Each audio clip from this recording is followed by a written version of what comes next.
Miranda is a witch. She lives with her house elf, Bubba, in an old castle. The property's roof requires renovation. That's why Miranda hires 3 builders. She leaves Bubba with them and flies to the farmer's market.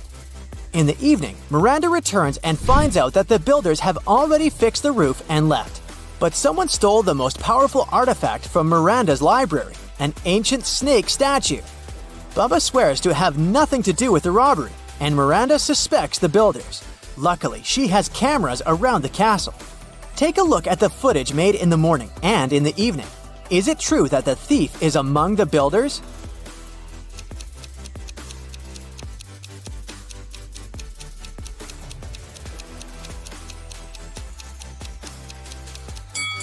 This guy carried just one small tool in the morning, but the evening footage shows that he carried a large tool in his hand. Therefore, he must have hidden the stolen artifact in his briefcase. Miranda grabs her broom and flies to the thief's apartment to get her artifact back. He's not home, and Miranda decides to search the room. Can you help her find the artifact?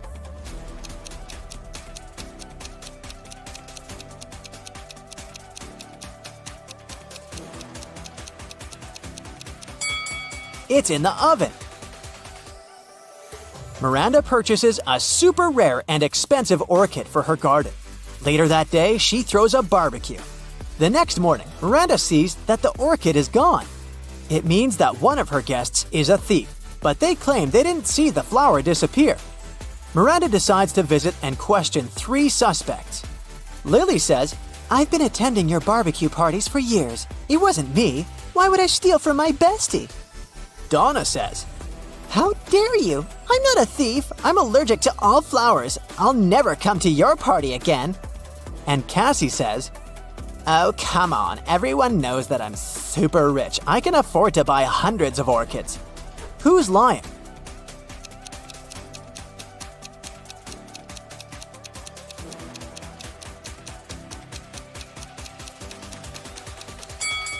Donna has flowers on the windows, which means that her story about the allergy is fake. The magic world is facing difficulties because the master wizard got sick. Miranda was chosen to carry out his duties. Her task is to separate magic school applicants between 2 faculties, good and evil. Here's the first candidate's profile. What do you say? Good or bad?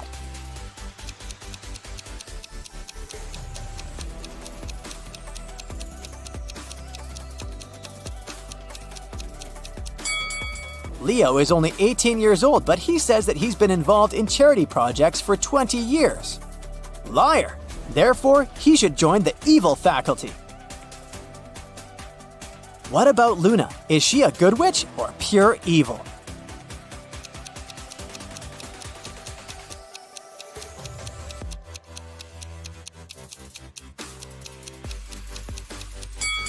Luna says she's never stayed in one country for more than a year. Therefore, she can't be cleaning her grandparents' house every day, so her story is fake, and she should go to the evil faculty too. Here's the next profile. What do you say?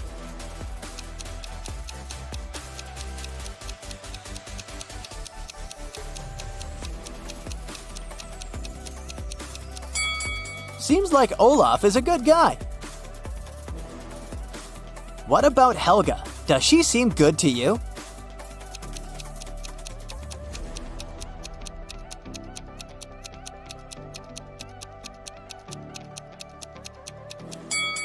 Helga's story is fake. There's no monkeys in Antarctica. Evil. And here's the last profile. What do you say?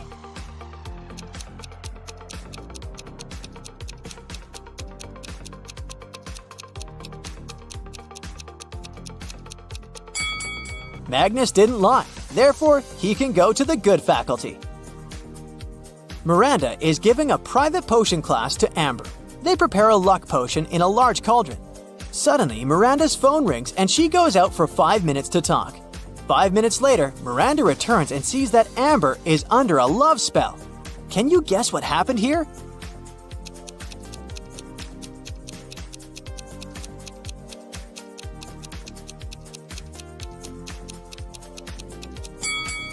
Amber added this greenish ingredient to the cauldron and the luck potion turned into a love potion. Miranda returns home. Suddenly, she hears weird noises from the basement and goes there to check it out. It's dark and Miranda only sees the silhouettes of 3 robbers running away with her box of gold. Miranda calls the police. The officer finds the suspects and invites Miranda for identification. Can you help her find the thieves among these people?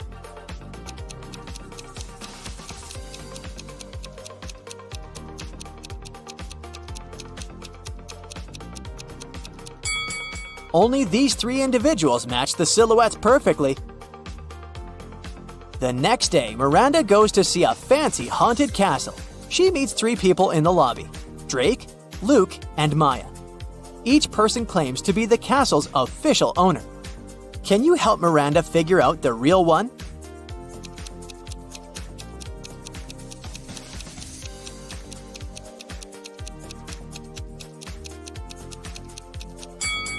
Take a look at Drake. He's holding a badge with Maya's picture, and according to this badge, Maya is a chef. Luke is holding a poster with Drake's picture. It says that Drake is a runaway criminal. So Luke must be the real owner of this place. The next morning, Miranda arrives at magic school. Oh no! Someone drew runes on her wall in her office. The spell turns Miranda's hair into snakes. Luckily, she knows the counterspell and quickly fixes herself up. Miranda wants to find out who pulled the prank and interrogates 3 suspects. Bella says, I woke up late and just arrived here. I wouldn't have time for a prank.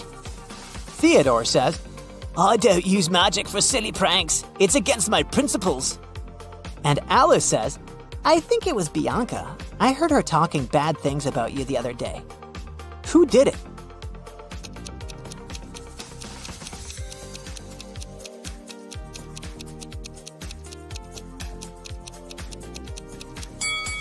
Theodore's fingers are stained with blue chalk. The runes on the wall are drawn in the same color.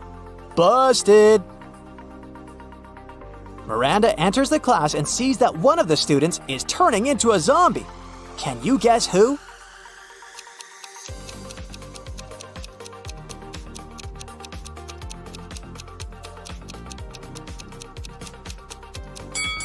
Take a look at this guy's hand. He's turning into a zombie. After work, Miranda goes to the farmer's market. Can you help her sort an odd tomato out?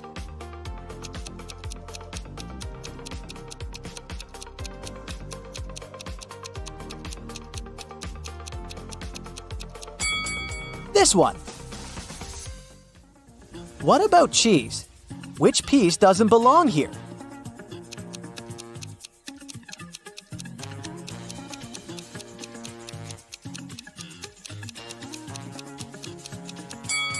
It's over here.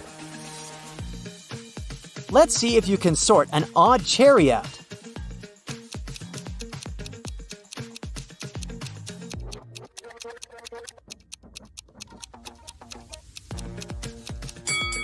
Hello! Miranda returns home. She finds her house elf, Bubba, unconscious on the floor. Bubba says that he didn't see the attacker's face because he was wearing a mask. Miranda finds 4 suspects and questions them. Morpheus says, I spent all day at home learning new spells. Morgana says, I don't know who did it. I was in my garden taking care of my lilies. And Xavier says, I was on a date with my girlfriend all day long. We've just returned home. Who's lying?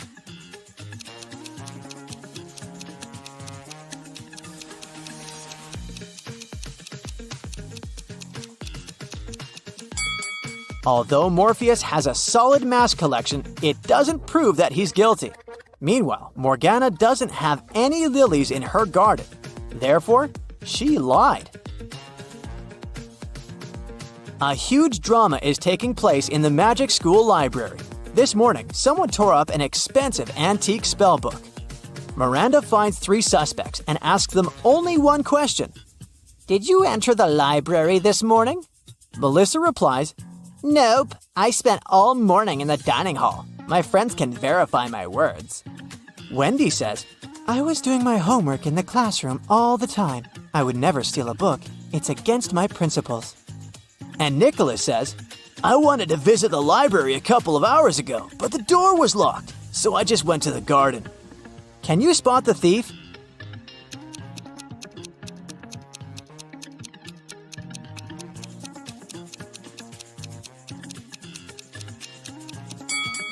Miranda never mentioned what exactly was stolen, but Wendy is already making excuses. Miranda goes to the dining hall to have some lunch. The cook serves her her favorite chicken dumplings. Miranda puts her plate on the table and leaves for the bathroom to wash her hands. When she returns, she finds out that someone had stolen a couple of dumplings from her plate. Miranda questions 3 suspects. Gil says, I'm a vegetarian. Why would I steal anything with chicken? Leah says, I'm on a wheat-free diet because I'm allergic to gluten. So even if I wanted to, I couldn't have eaten your dumplings. And Rose says, I was too busy with my food, so I didn't look at your table. Who's lying?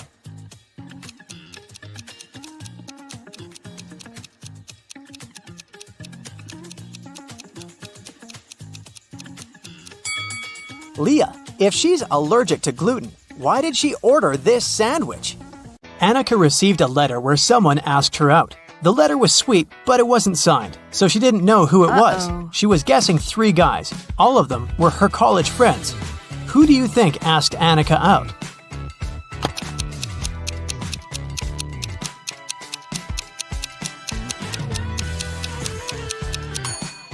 Look at this sign at the end of the letter.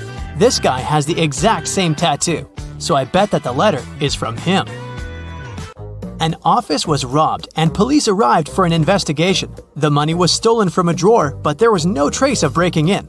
The lock was fine and the windows were all locked. Look around and try to guess how the robber broke in.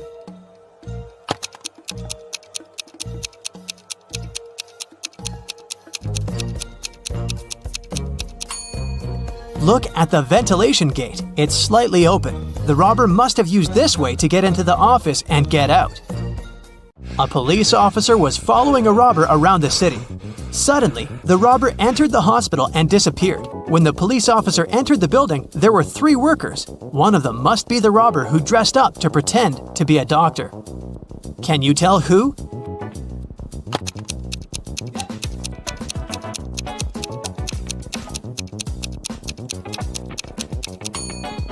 It's the man in the middle. Look at his badge. There's a picture of a woman on it. He must have put on the first pair of clothes he noticed. At daylight, someone painted a wall of a museum, and the police were looking for the person who did it just an hour after it happened. They were roaming the streets of their little town, and they found 3 suspects. Adam said that he'd been at work and just returned. Carter said that he'd been busy painting his fence. Blake said that she'd been walking her dog and didn't know anything about what had happened. Who is guilty?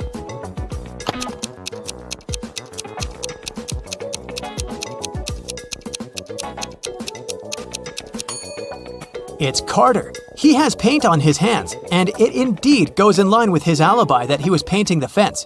But his fence is red, and the paint on his hands is blue, just like the painting on the museum's wall.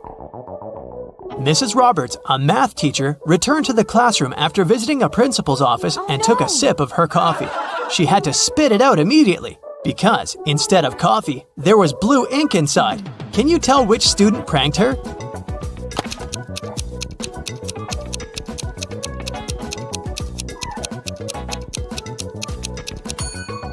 It's this one. Look at his hand. It has ink stains on it. Mrs. Taylor works in a selection committee of a big organization specialized in sustainable and green development. There is an open position for a researcher and she's looking through the applicants. Many of them are fake, either sent by underqualified people or generated by robots. Her task is to filter out real applicants and she needs your help.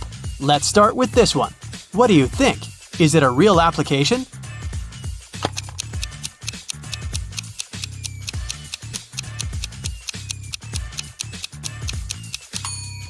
No, it doesn't seem so. This girl was born in 2003, so she's 19 years old. She's way too young to have a PhD. She must be lying.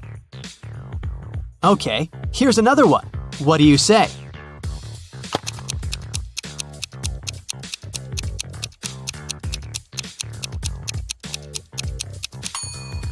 This seems to be another fake. Look at his birthday. There was no February 29th in 1991. This application must have been generated by a robot. Okay then, here's the next candidate for you. What's your call?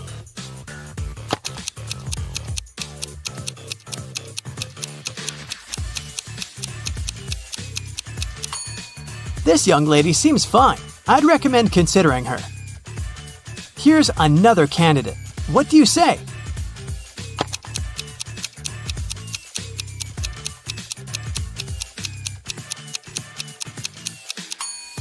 He seems fine to me too. Next one, this candidate. Do you see something suspicious, or is it all okay?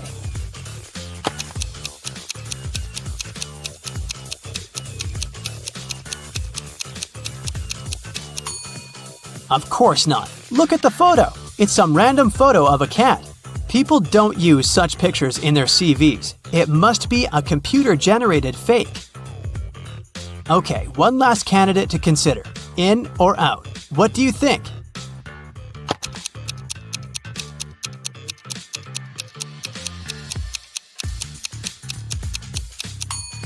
It says that this person is from Narnia.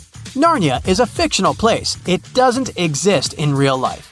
So this CV must be fake too. A woman called the police and reported that she was robbed. She said that she was in a restaurant bathroom, fixing her makeup when someone attacked her from behind. She couldn't see the person and didn't know what they looked like. The police didn't believe her. Why?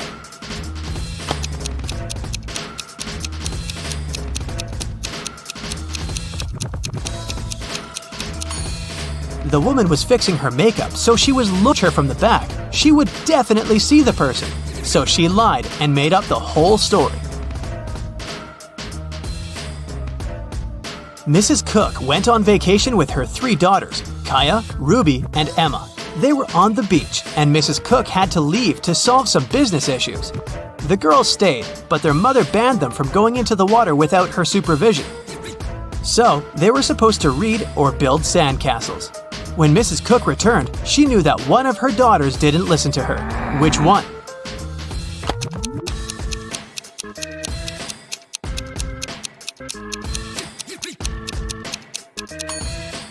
It's Kaya. Look, her hair is wet. This wouldn't happen if she didn't go into the water. There was a robbery in a neighborhood. Someone stole the seeds of rare and beautiful flowers from Mrs. Patterson, which she brought from abroad. The police interrogated several neighbors. Mr. Clark said, "I don't work in my garden at all." Mrs. Moore said, Mrs. Patterson showed me these seeds and gave me a couple of them, but I'd never steal anything. Mr. Campbell said, "I'd mind my own business." Who stole the seeds?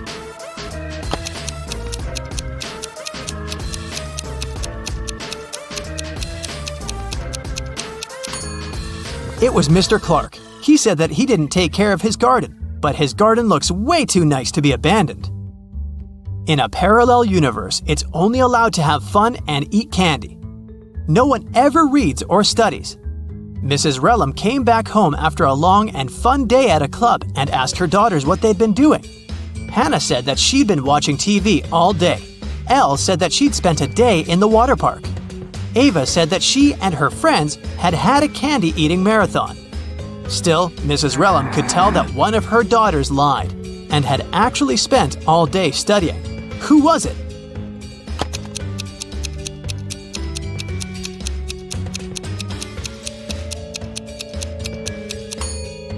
It was Hannah. Look, the TV is unplugged, but there's a book with her in bed.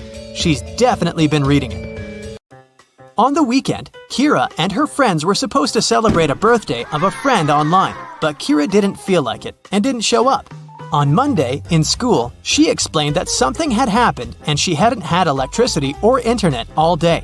So she'd spent the day in front of the computer writing her midterm paper. Her friends didn't believe her. Why?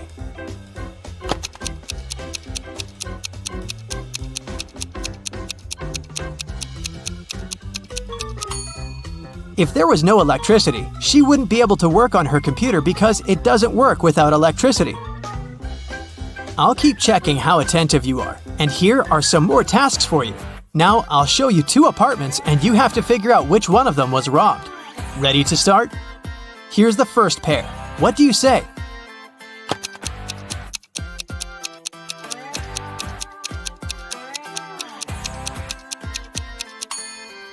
This apartment has a broken window, so obviously it's this one. Okay, great. Now the next one. 2 apartments of 2 different people. Which one was robbed?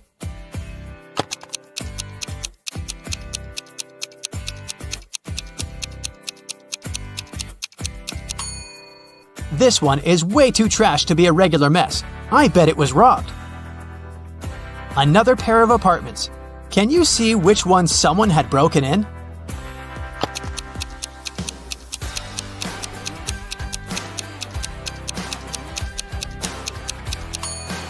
There are dirt stains on the floor. Someone was up here in boots.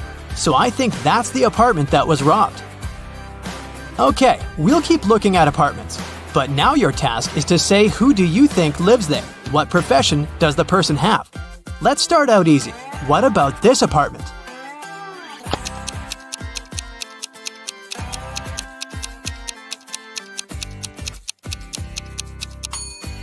Paintings, brushes, it definitely belongs to an artist. What about this one? Do you have any ideas?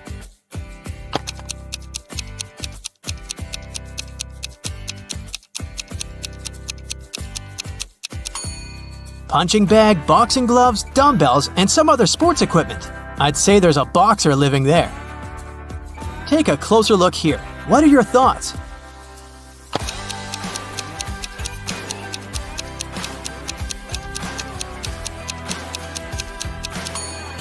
A huge desk, many monitors and keyboards, a microphone, a headset, posters of some video games. I bet it's a room of a gamer or streamer. What about this nice and clean room? Do you see something that could give away the profession of the person who lives there?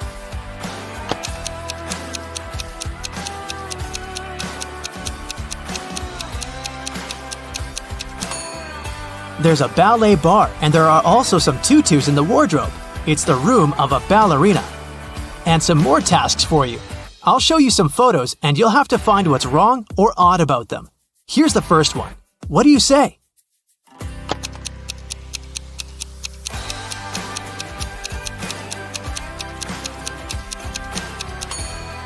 There are people on the surface of the moon, but they're not wearing any spacesuits.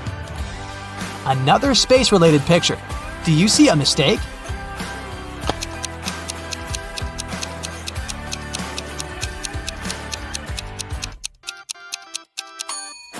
Look closer.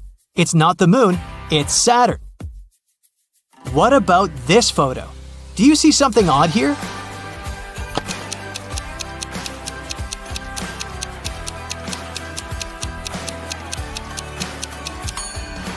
Look at the way this guy is eating a banana.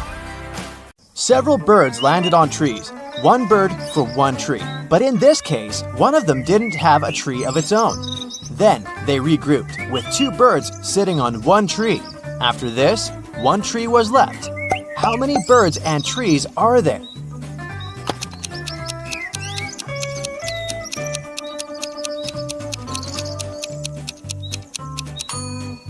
There are 4 birds and 3 trees. Look at these 4 people in a grocery store. Can you figure out who's going to steal a watermelon?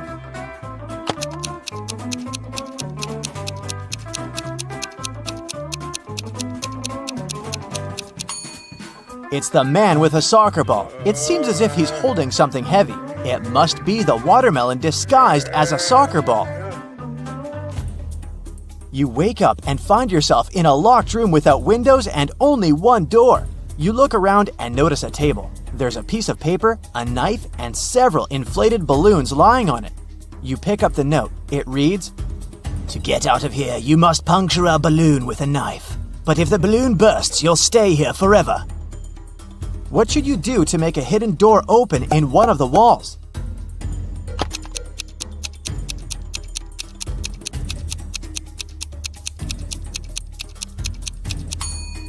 You should deflate one of the balloons. After that, you can easily puncture it with a knife. You're walking along the beach and spot an expensive-looking watch in the sand. There are only 3 other people on the beach. Who does the watch belong to?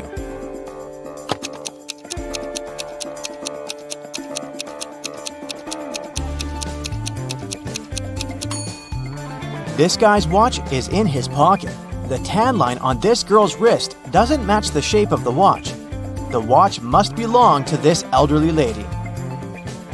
You've got a sack filled with coffee beans. You need to use this coffee to completely fill 2 other sacks of the same size. How do you do it?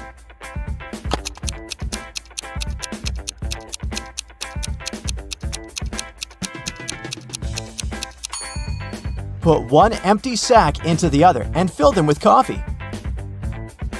3 young men came to a coffee shop to prepare for their final exam. A waiter came up to them and asked, Does everyone want coffee? The first guy said, "I don't know." The second man answered, "Nah, I don't know." And the third one answered, "Yes." Can you figure out what the first 2 guys ordered?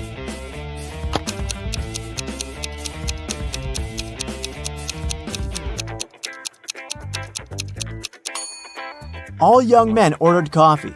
Each of them wanted to have this drink, but the first 2 couldn't know if it would be everyone's choice. If the first 2 guys hadn't wanted coffee, they'd have simply said no. So when the third guy heard his friend's replies, he figured out that both of them wanted coffee. And since he was going to get a cup, he said yes. You have to think outside the box to crack this one. 1 is to 3 as 3 is to 5, and 5 is to 4. And 4 is the magic number. Can you figure out the pattern?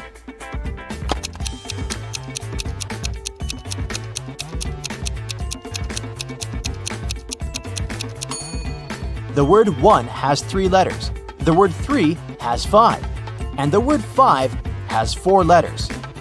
But the word 4 has 4 letters in it, and whatever number you try, eventually you'll come back to 4, and the game will end there. Vincent got locked in a room with no windows and only one massive door. There's a panel with several buttons on the left and another one with a hint on it on the right. There's also a clock on the wall above the door.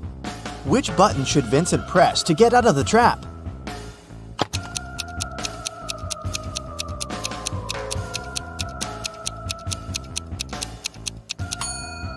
The green triangle. The numbers on the panel represent hours. If you connect them on the clock face, you'll get a triangle.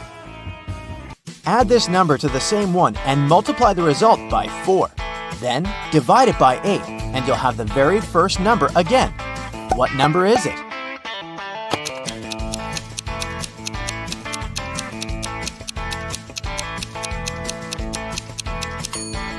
It can be any number. You can try it out to make sure.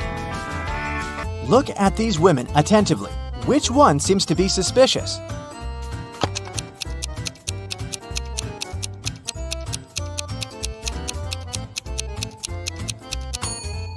It's the one on the right. The woman on the left was just adding some ketchup to her dish. See that bottle? But look at the pie the woman on the right is holding. There's a smartphone peeking out of the pie. What's it doing there? It's very suspicious. The police knocked on Michael's door late in the evening. They had a search warrant. They accused the man of stealing a big sum of money from a supermarket. Mike claimed that he hadn't left the house all day, but one of the detectives saw something in his living room, and it led to the man's arrest. What was it?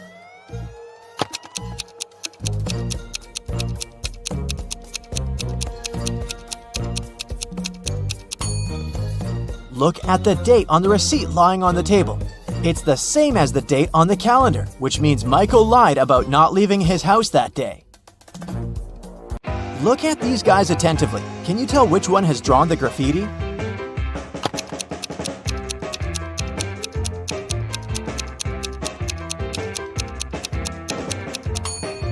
It's the guy on the left. He has some spray paint on his hoodie.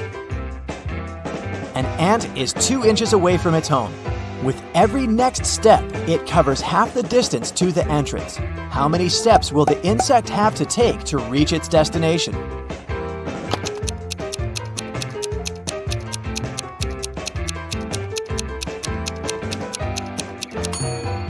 The ant will never reach the door because every time it'll travel only half the distance. Now, how about solving some rebus riddles? This is the first one for you. High, high, high, high, high.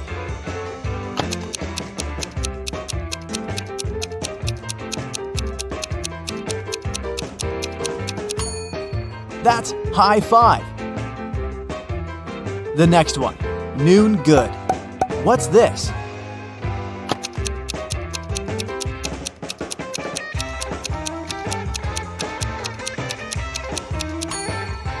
That's how you greet people. Good afternoon. Okay, now try this one. Way, progress.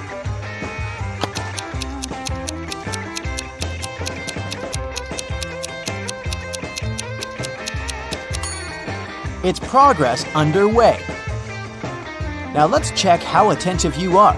Try to figure out what's wrong in the following images.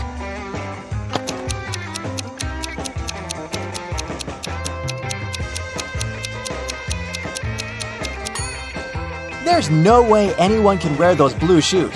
They're both left ones. How about this one?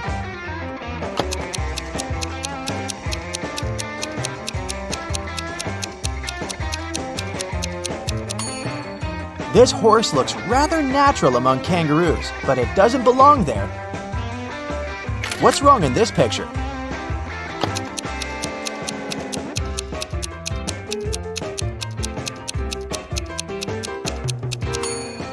Why would a barn have a chimney? I suspect something is missing in this picture. Can you figure out what exactly?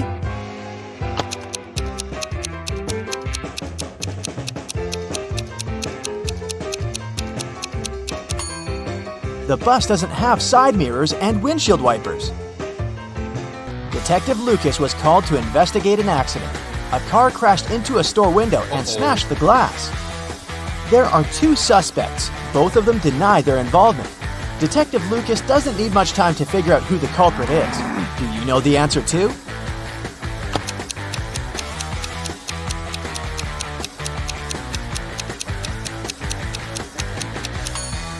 It's the owner of the blue car. The pattern on its tires is the same as in front of the store. Detective Brown was having her morning coffee in a cafe when she heard a car screeching to a halt, then some loud shouting. She ran outside and spotted a man on the ground. His bicycle was lying nearby. There was also a car sitting next to the man. Detective Brown helped the cyclist up. The car driver came up to them. The cyclist exclaimed, "He hit my bike with his car, making me crash." But the driver answered, "I saw him losing control of his bike in the mirror. I left my car to check on him." Detective Brown immediately understood who was lying. Can you figure it out?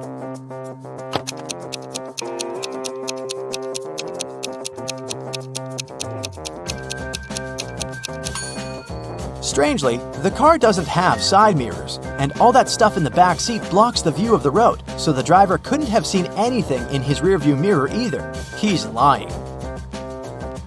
A man wearing a hat, a bandana covering his face, and dark sunglasses robbed a bank. The police have 3 suspects. Look at them and try to figure out which one is the criminal.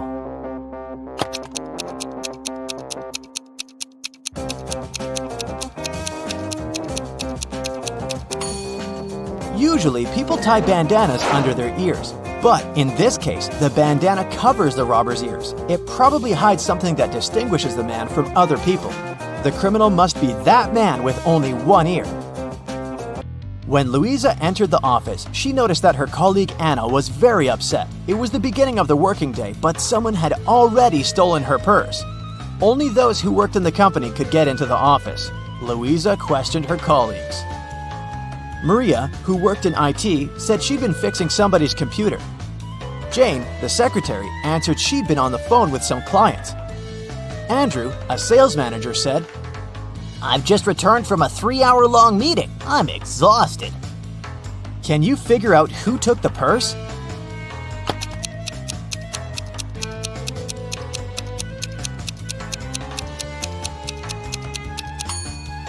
Andrew, the working day's just started. How could he come back from such a long meeting? Betty has a sister, Amy.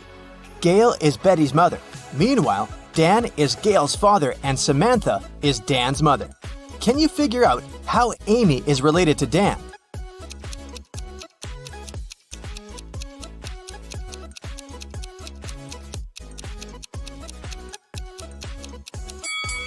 Here's why. Amy is Betty's sister, and Betty is the daughter of Gail. Therefore, Amy is another daughter of Gail. We also know that Dan is Gail's father. Therefore, Dan is Amy's grandfather. Betty is going on a date, and she's a little late. Her boyfriend, Stan, is already waiting for her inside their favorite coffee shop. Can you find him?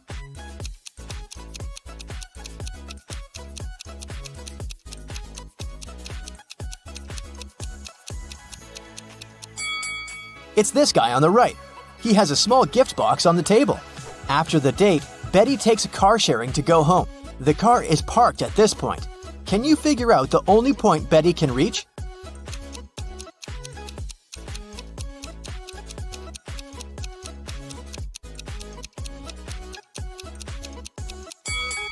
If Betty takes this weird route, she can only reach point 3.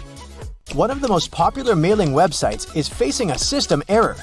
That's why the passwords of some clients are changed. Betty writes a message to the company's representative. My password is altered. I'm not able to log in. The company replies, this time your password is distinct and it has 8 letters, out of which 2 are the same as in your previous password. Betty replies, thanks, now I can log in. Can you figure out Betty's old and new passwords?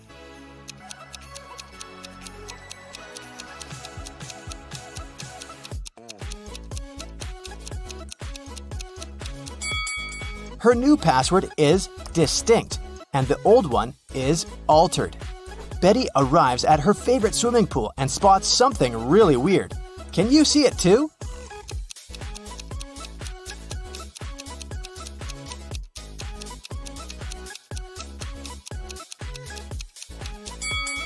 Someone swapped these guys' shadows. After swimming training, Betty goes to the public shower. There are other people in shower cubicles nearby. Can you spot who's unwanted here?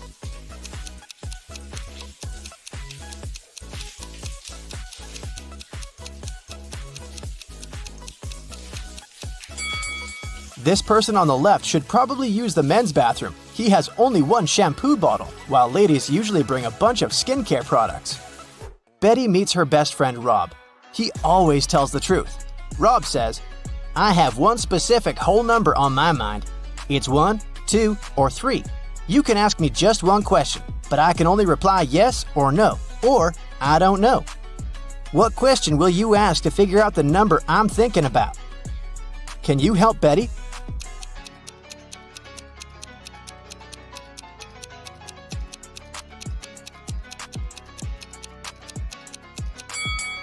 She should say, I have one whole number on my mind. It's between 2 and 3. Is the number I'm thinking of smaller or equal to your number? This way, if Rob replies no, then the number is 1. If he replies yes, the number is 3. And if he replies I don't know, the number is 2. Betty got a job as a cashier at a movie theater. A group of her first customers approached the ticket kiosk. 4 mothers, 2 grandmothers, and 4 daughters. What's the minimum number of tickets they need to buy?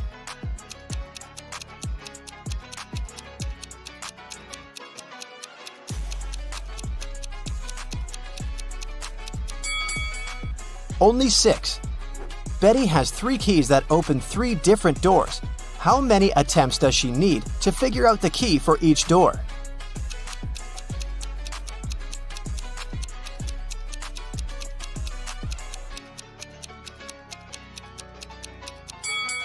Betty will need 6 attempts. First, she has to check the first key and spend 3 attempts for 3 doors. Then, check the second key, 2 attempts for the remaining 2 doors.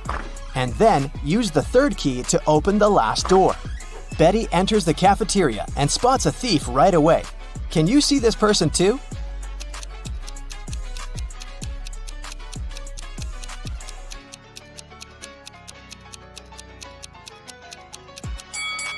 This elegant lady in the chair has a plastic detector attached to the stolen clothes. Someone robbed the movie theater. Betty calls the police and they arrest 3 suspects. Officers check the guys' passports. Can you spot a fake ID?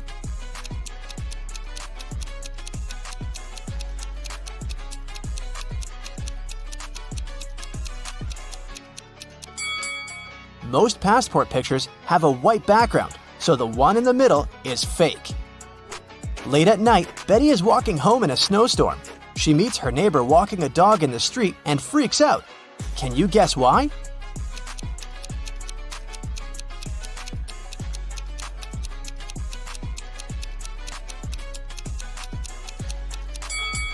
The dog leaves footprints from only 2 paws. Betty continues her walk and sees another odd thing. Can you spot it too?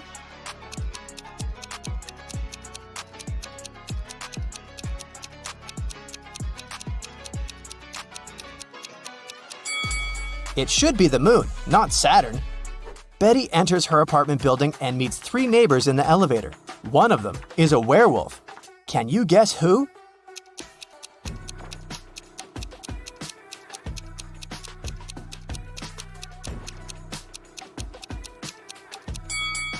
This lady on the left. She's wearing a moon necklace.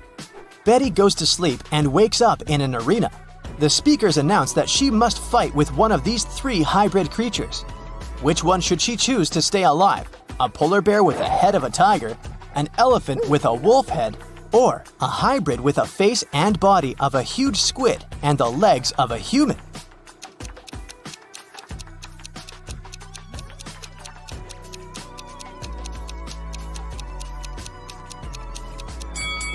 Betty should choose the 3rd hybrid. Since its body has gills, it won't be able to breathe and fight outside water. After the fight, Betty gets an invitation to meet the major investor of this competition, King Harold.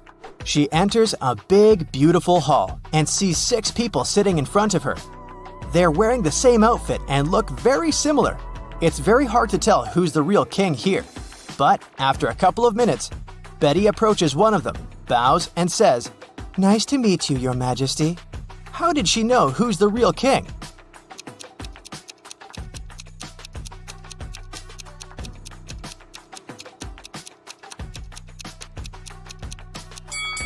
All the other guys were looking at the king very attentively to imitate his manners and actions. Meanwhile, the real King Harold was sitting calmly. Betty returns home and faces bad news. Her cat Fluffy is missing. Betty questions her neighbors. Lily says, "Sorry, I didn't see any cats. I'm working from home. I spent all day working on my new book." Vanessa said, "I haven't seen Fluffy today, and it's cool because I have a terrible allergy to cats." And Bob said, "I think I heard a cat meowing on the balcony a couple of hours ago." Can you guess who stole the cat?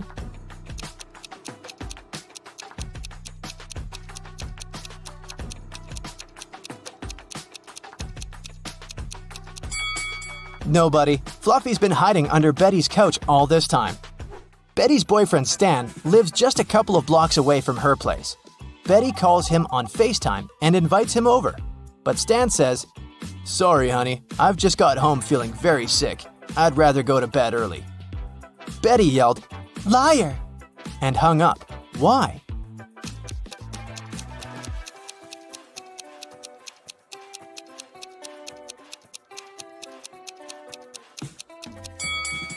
Take a look at Betty's window. It's pretty dark. Stan lives only 2 blocks away, but there's a bright blue sky in his background, which means he's definitely not at home.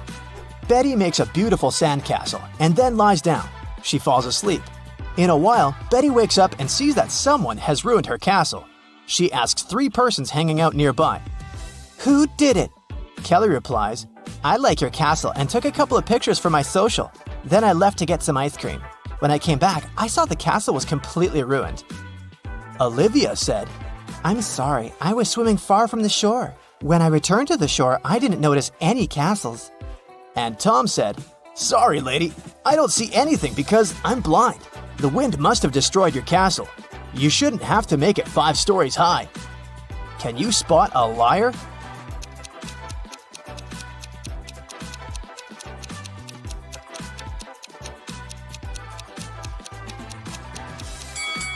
Tom is lying. He said he was blind. How did he learn the castle architecture in detail? Betty is using an app to find accommodation for her vacation. She likes 3 offers. Rose invites her to stay in a cozy bedroom on the 4th floor of her luxurious villa for the price of $50 per night. Jane is ready to host one person in a tiny guest house in her backyard for $30. And Tyler offers to rent his boat for $200 per night. Fishing equipment is included. Only one of these advertisements isn't fake. Can you guess which one?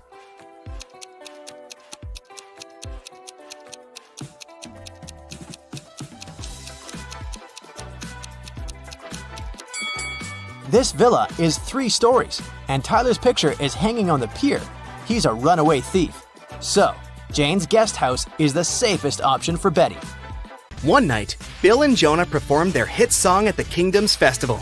The crowds loved it, but the song offended the king. The king told the musicians that he would not leave it unpunished.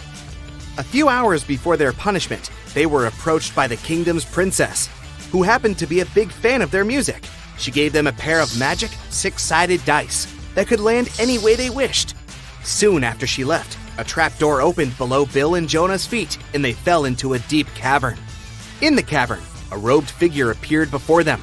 It turned out to be a powerful genie.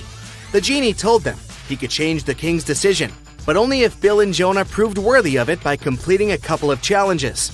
The men were relieved and agreed to play along. Then the genie disappeared behind a wall, and 3 buttons appeared. There was a red button, a yellow one, and a green. Somewhere on the floor, they found a note that read, SSERPHETDREUTBTNO. Bill and Jonah clicked on one of the buttons and managed to open a hidden door on the wall. Which button did they choose?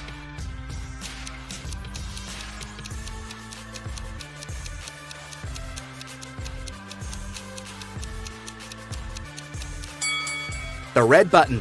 They unscrambled the words on the note and discovered it read, "Press the red button." In the next room, the genie was waiting for them.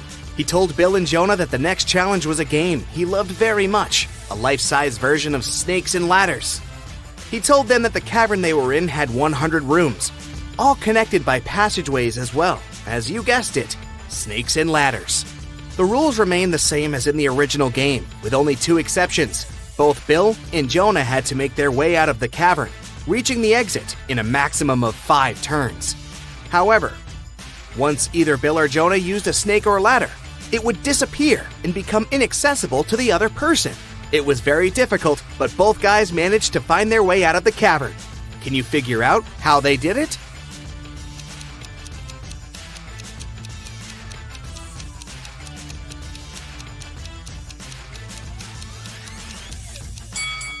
Here's how it worked out. The team had the magic dice the princess gave them, so they could choose the number they needed to reach either a ladder or a snake. But to reach the exit in 5 or fewer turns, they needed to use both snakes and ladders in their strategy.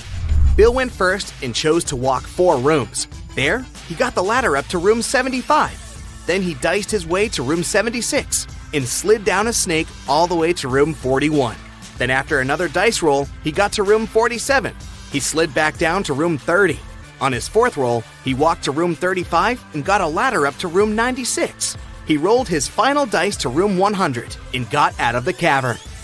On Jonah's turn, he had to take a different route, as the snakes and ladders Bill used had disappeared. So firstly, he rolled room 5 and got a ladder up to room 15. Then, he got a ladder from room 19 to room 41. From there, he rolled his way up to room 53 and got a ladder up to room 94. And finally, rolled his magic dice all the way to room 100 and towards freedom. In another kingdom nearby, Natalie was the princess and heir to the throne. One day, during her morning walk, Natalie got lost. She found a house in the forest and went to knock on the door and ask for help. The house was owned by an evil witch that captured Natalie. The witch said this was her chance to win the throne and planned on disappearing with Natalie. So she put the princess in a dark, damp cavern. The witch had forgotten, but inside the cavern, there were 3 doors. Natalie could use one of the doors to escape, but behind the first door, there was a fire-breathing dragon. Behind the second door, there were venomous rats. And behind the last door, there was a dark forest. Which door should she choose?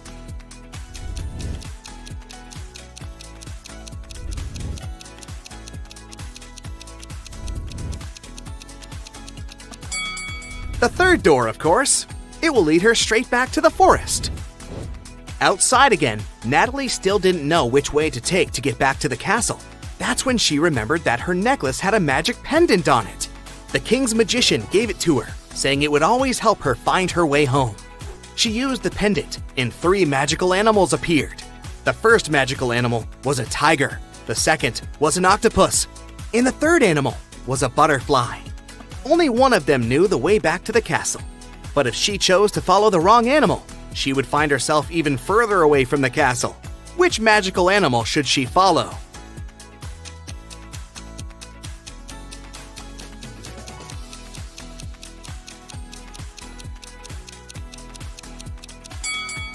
Did you notice the kingdom banner in the throne room? It had tigers on it.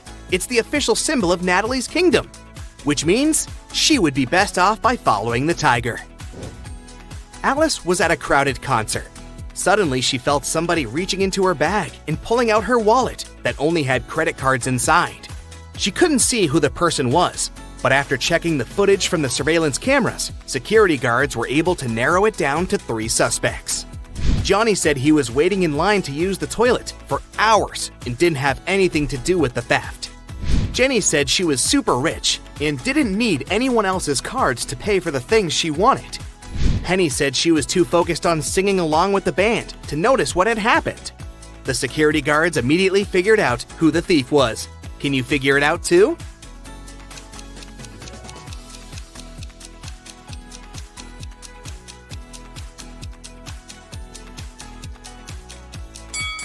Well, nobody told Jenny that the wallet only had credit cards, but somehow she still knew it. Jenny must have stolen it. 2 friends are sitting at the same table in a cafe. One of them is speaking about a TV show he began to produce, getting into all the details of the production. The second friend is talking about the birthday party he is about to throw next week, saying there's going to be a lot of cool people and delicious food. The other people at the cafe are annoyed by the men's loud voices. But why is this dialogue so strange? Why is one of the guys talking about a TV show and the other about a party?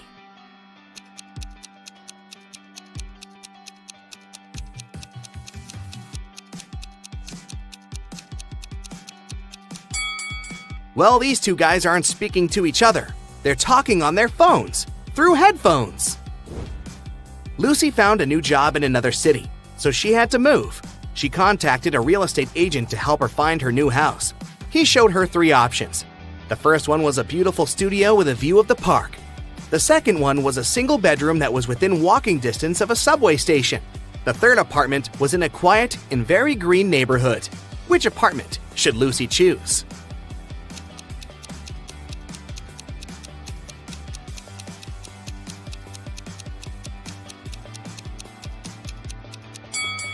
If you look closely, the first one has mold on the ceiling, and the third one looks like it has a rat infestation. So it looks like Lucy should choose apartment number 2. The school's headmaster looks nervous. He gets to his office and opens the door. It was the end of the semester, and all the students were about to take their finals. When he sat at his desk, he discovered someone had been through his papers, and worse, someone had stolen his copy of the physics final. He asked his secretary to check the cameras and track the last people who had crossed the hallway in front of his office. Soon, she gathered 3 suspects. Jimmy from the robotics team said he passed through the hallway to get to the robotics lab that afternoon. Rachel, a new transfer student, said she got lost and ended up wandering the school's hallway looking for her next classroom. And Drake, a TikToker, said this section of the school was perfect for filming his new videos. The headmaster knew which one of them did it. Can you tell who it was?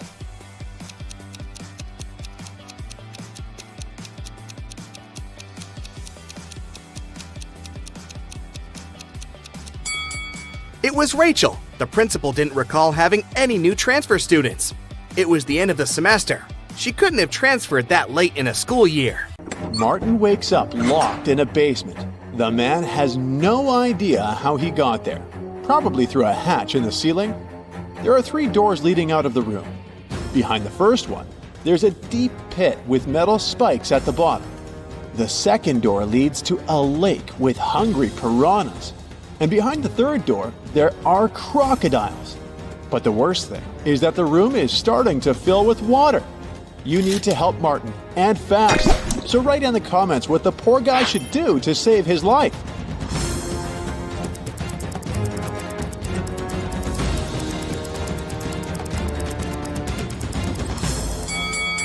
Martin should open the first door. The pit will begin to fill up with water, and eventually the guy will be able to swim over the spikes. We've got one more person, Elisa, trapped in a room that's being filled with water, coming from a tap in the wall. There are no windows in the room, and the door is blocked. Elisa only has a mop and a big bucket. If you know how to save her life, comment below.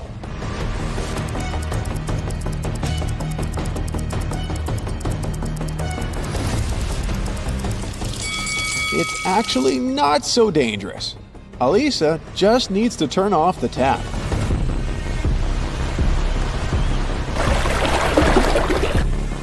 Nick was sailing around the world on his yacht when he got caught in a terrible storm. At one point, he hit his head against the mast and lost consciousness. When he came round, he found himself on the beach, surrounded by unfriendly-looking locals who definitely didn't like foreigners. They offered Nick 3 options: sending him to a cave filled with tarantulas, throwing him into a pit filled with yellow scorpions, or taking him to meet several hungry lions. If you don't write in the comments which option the guy should choose, it might end badly for him.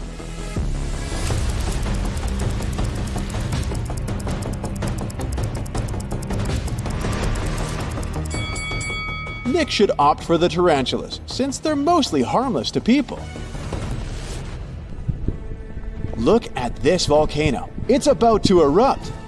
Unfortunately, Lauren has just 1 seat in her sports car, but there are 3 people who want to get as far away from the volcano as possible. Who should the girl save? A young, handsome guy? A rich woman? Or a granny?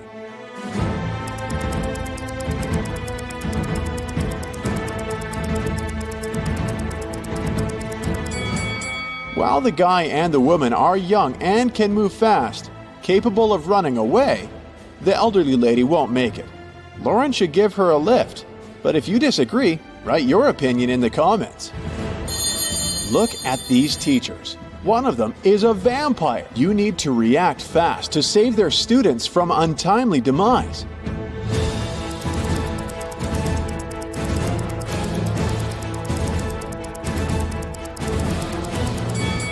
The teacher on the left has some tan lines, but vampires are afraid of sunlight.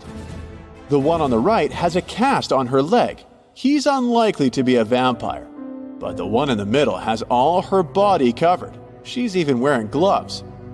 She must be the vampire we're looking for, since she's afraid of sun rays touching her skin.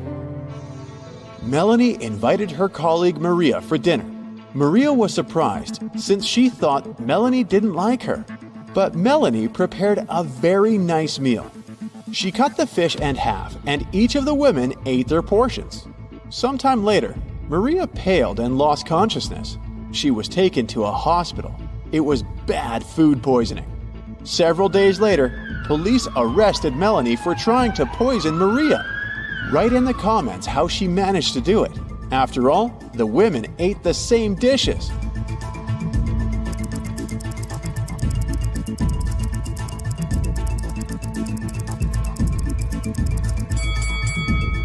The poison was on one side of the knife Melanie used to cut the fish.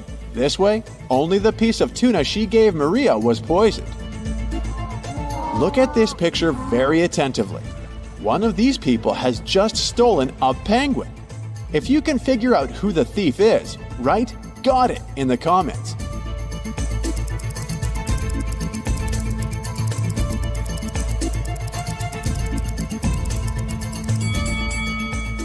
The first man has obviously come to feed the penguins. The lady is really pregnant. As for the young guy, he has a heavy backpack, which is leaking. The penguin must be inside. Look at these people. One of the women isn't a real wife. If you can answer correctly in the comments which one it is, you're a true detective.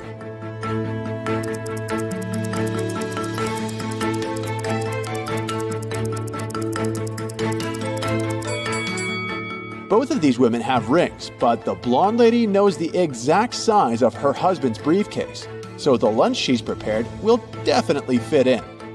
As for the second woman, she must be his sister. They have identical birthmarks. 4 friends went out for lunch. They ate the same food, but 2 of them got food poisoning. Why are the rest fine? Switch on that inner detective of yours and write your answer in the comments below.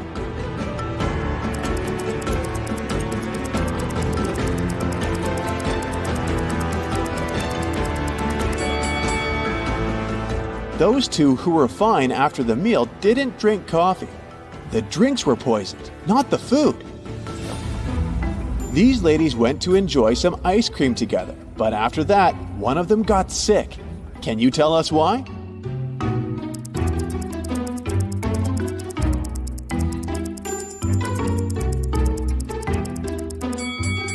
The woman who later got sick had berries on top of her ice cream.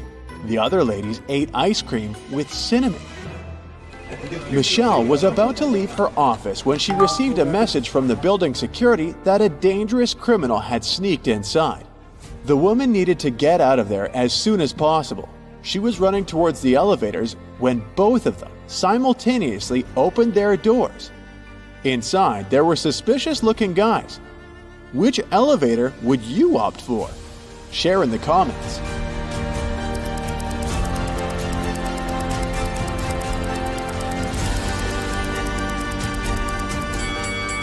Michelle decided to run to the second elevator. The criminal had just entered the building, so he wouldn't be coming from upstairs. Criminals kidnapped 3 bank workers to get secret financial information from them. The bankers were locked in a basement with only one window high above the floor.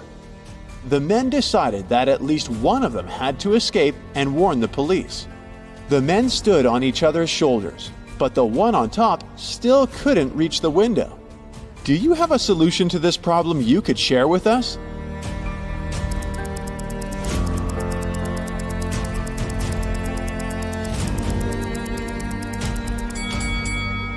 The tallest of the bankers should climb on top.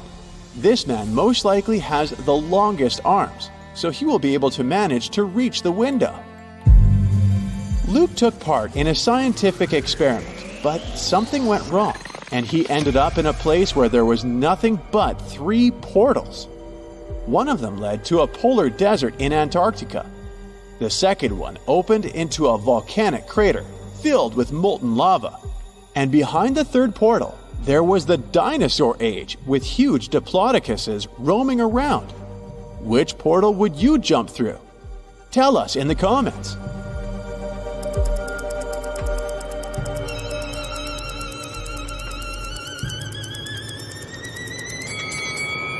Luke would instantly freeze in a polar desert.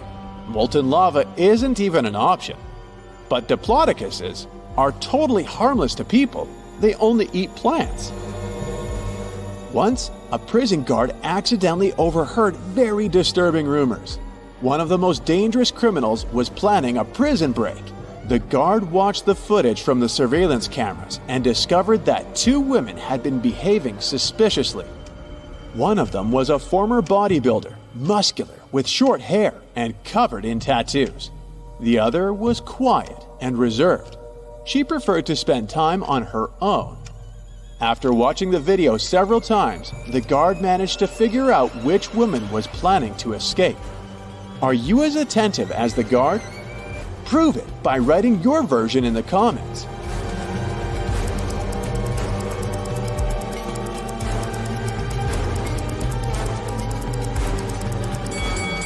The second prisoner is planning an escape. If you look attentively, you'll notice a file in her hair bun. She can use it to get through the metal bars. A rich businessman, Mr. Wilson, disappeared from his hotel room. It was rumored he'd come to buy the resort from the current owners. The police questioned 3 suspects. The businessman's assistant said, I felt unwell on our way here. I went to my room as soon as we arrived, took some medicine, and fell asleep immediately.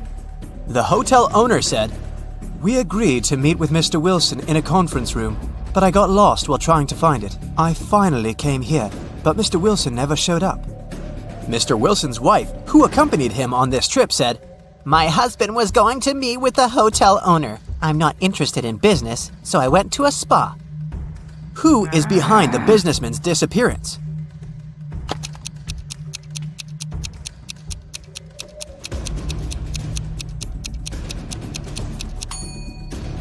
The hotel owner. How could he get lost in his own hotel? Jack was about to fail his exam. Luckily, the professor gave him one last chance. The guy had to arrange 4 9s to make them equal 100. He could use any math symbols. How can he do it?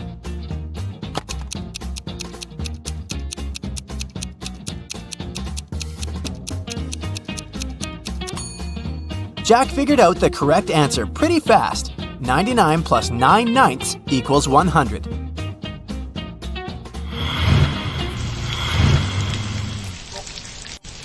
It was raining hard in the evening. Lauren told her twins to go to bed. Sometime later, she went to check on them. As soon as she opened the door to their room, she realized that one of them had sneaked out without her permission. Look at the room and try to figure out who it was.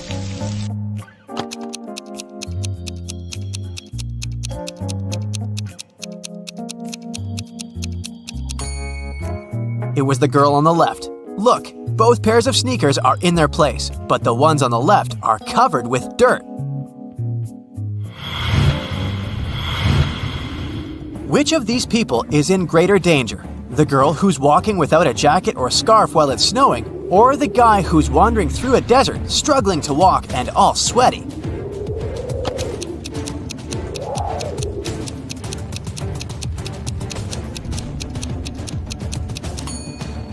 The girl is in a more dangerous situation.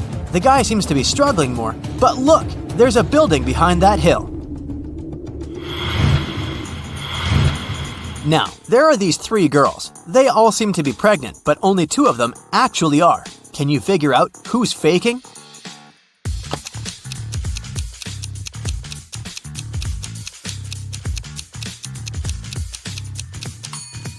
The girl wearing a huge sweater.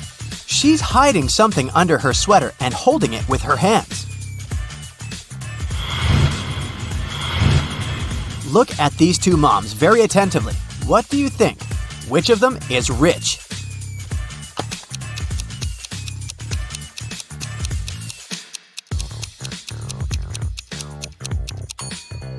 The mom on the left seems to be rich. She's wearing expensive brands and her bag is from a famous designer. But look at the brand logos. They're fake. Plus, the stroller she has is very simple. The second mom is dressed seemingly modestly, but her stroller is really cool. Look, it has a motor. It must cost a fortune. Now the next riddle to test your logical skills. Look at these 2 bloggers. Which of them is more popular? The one that has 3 million likes and no comments, or the one with 2.5 million likes and 500,000 comments?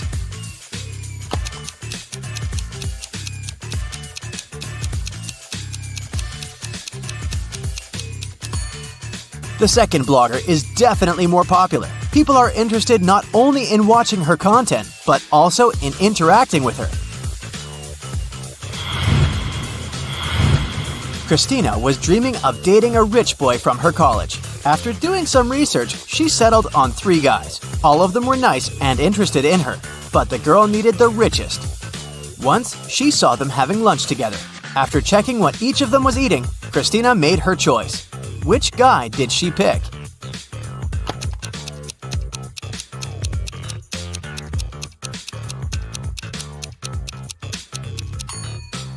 The guy who's eating seafood and avocado. These products are most expensive. You're given 8 eggs. You need to break 2. cook 2, and eat 2. How many eggs will you have in the end?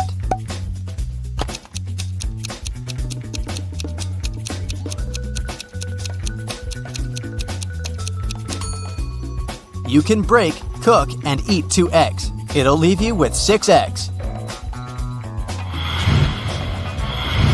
You're walking through the forest. Suddenly, you see a crossroads and a man standing there. One road leads to the village where the criminals live, and the other to a safe place. You don't know whether you can trust this person. You can ask him one question. If the man is a criminal, he'll lie. If he's from the safe place, he'll tell you the truth. Which question should you ask?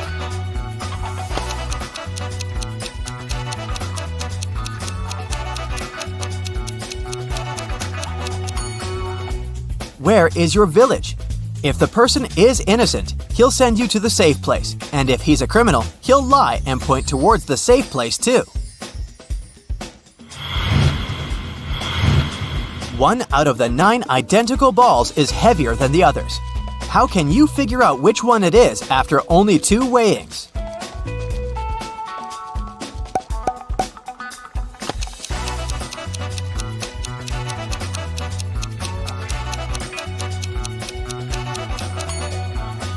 You should divide all the balls into 3 groups and weigh 2 of them. That's how you can figure out which group contains the heavy ball. After that, you should pick 2 balls from the heaviest group. Weigh one of them against the other, and you'll understand which ball of the 3 is the heaviest. Julia was angry with her boyfriend. She sent a message to her best friend, who lived in Switzerland. In this message, the girl complained about the mistakes the guy had made. But her friend sent her a very strange reply. What did Julia's friend mean?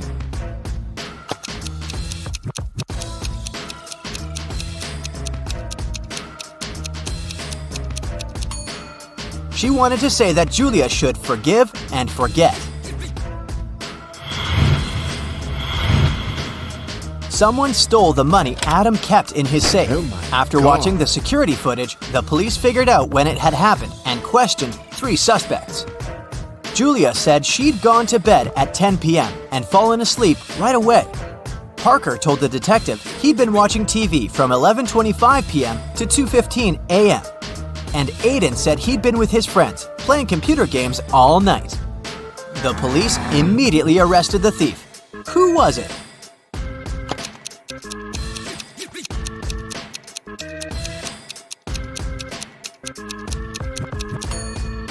It was Parker. He was suspiciously specific about the time. Caroline went for a walk to the park. Deep in her thoughts, the girl wasn't really looking where she was going. That's why she didn't notice a pit in the ground and fell into it. When she came around, she found herself in a strange room. There were no windows, no door. The girl saw a table with 3 apples on it, and... was it a note?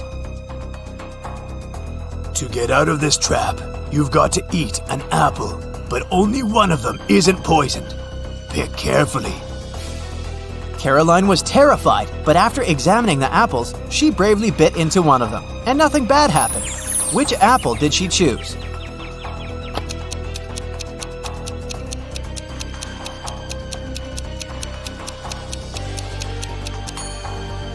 The girl chose the apple with a worm peeking out of it. If it could eat the fruit, a human probably could too. Ethan put a coin into an empty bottle and plugged it tightly with a cork. Then, he told his friend he'd remove the coin without breaking the bottle or taking out the cork. And he did it. How?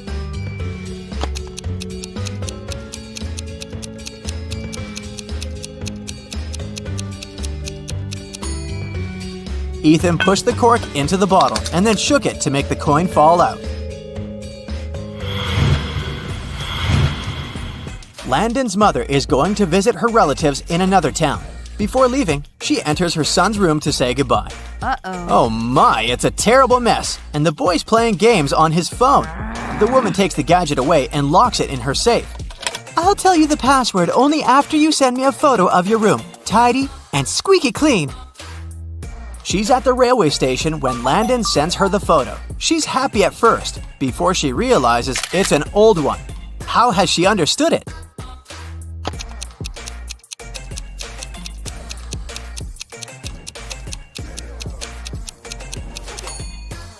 The date on the departure board at the station is December 20th, 2020, but it's July 5th, 2019 on the calendar in Landon's room. Several police officers were following a criminal. He hid in a random house. When the officers entered the building, they saw there was a costume party, and the criminal pretended to be one of the guests. The police looked at the people and soon figured out who the criminal was. How did they understand it?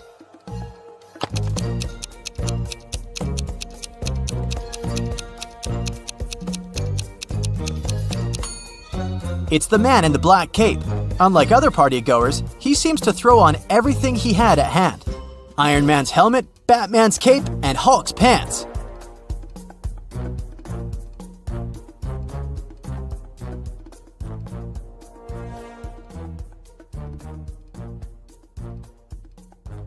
Mason is moving to a new town.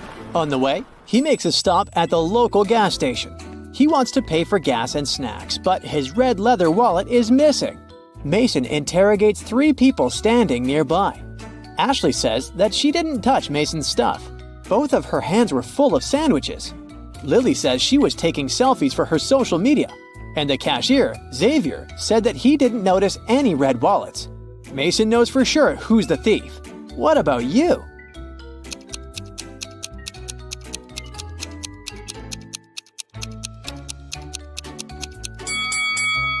Take a look at Ashley's sandwiches. She hid Mason's wallet between 2 pieces of bread. Mason exposes the thief and continues on his journey. He gets hungry and goes to a diner. But immediately, Mason feels something off about this place. Something's completely wrong with one of these 3 waiters. Which one?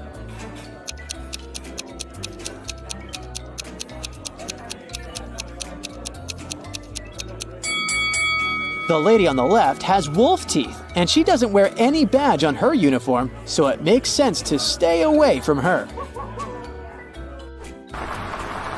Mason arrives at the town late at night. He parks his car and looks around. Suddenly, Mason notices an unconscious lady on the ground. He calls the police and an ambulance. They arrive very quickly. Meanwhile, the lady comes to her senses, but she finds out that all her money is missing. The police have 3 suspects, Mason and 2 other pedestrians, Noah and Mike. Who's the thief?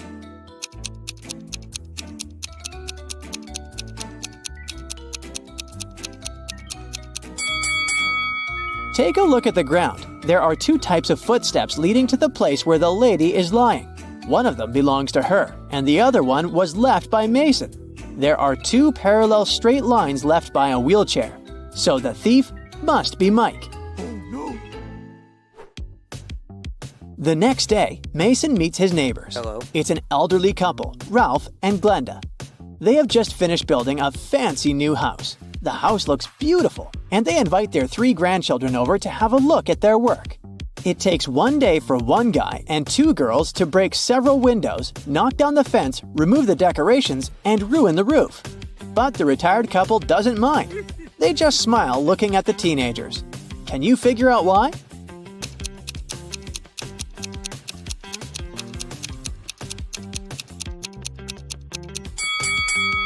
The grandparents made a gingerbread house and invited their grandchildren to enjoy it. Dinner time. Mason enters a local restaurant. 2 tables are occupied, but this is not a regular boring restaurant. One of these families belongs to the mafia. Can you guess which one?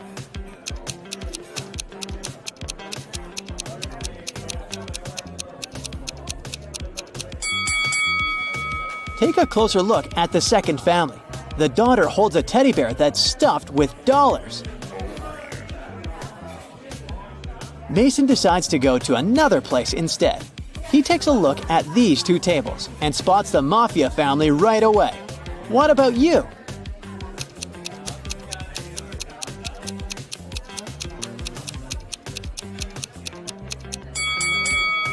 It's the first family.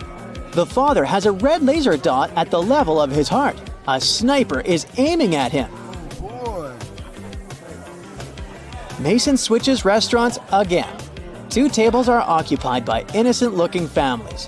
Yet again, one of these groups belongs to the mafia. Can you guess which one?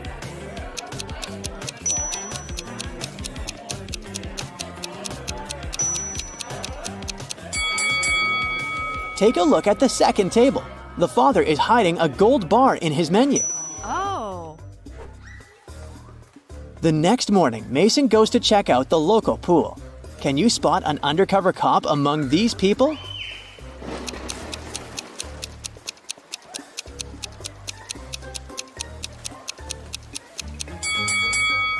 This guy has a suspicious earphone in his ear. Why would he need it while swimming? Mason is terrible at packing. Today, he's going camping in the forest. Can you help him pack his stuff? Take a look at his bag and spot all the useless items.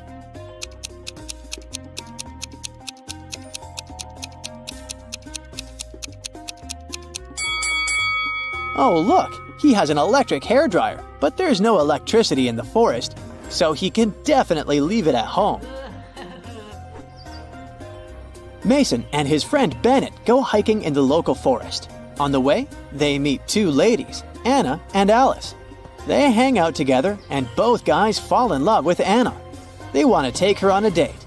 So the guys secretly ask Alice which of them Anna likes more. Alice doesn't want to share her bestie's secrets, but she gives the guys a hint. Anna loves pizza, but she can't stand burgers. She likes to go to the pool, but she never goes to the gym. Her favorite animal is the llama, but she's afraid of zebras. Which one of these guys does Anna like?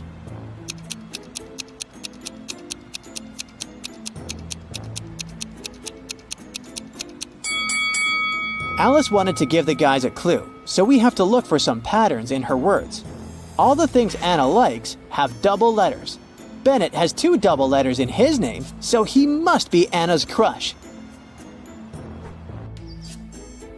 The guys keep on hiking. Suddenly, they see a beautiful large apple tree growing on a cliff. If a powerful wind blows towards the land, where will the apples fall?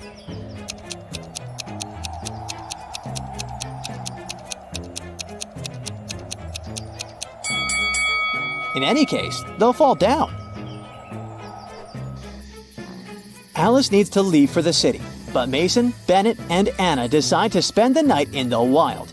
The next day, they wake up in a terrible trap. They're hanging upside down in the air with their legs tied. There's a bunch of venomous snakes on the ground under Mason. There's fire and hot coals under Anna, and dangerous scorpions are crawling under Bennett. How can the guys survive?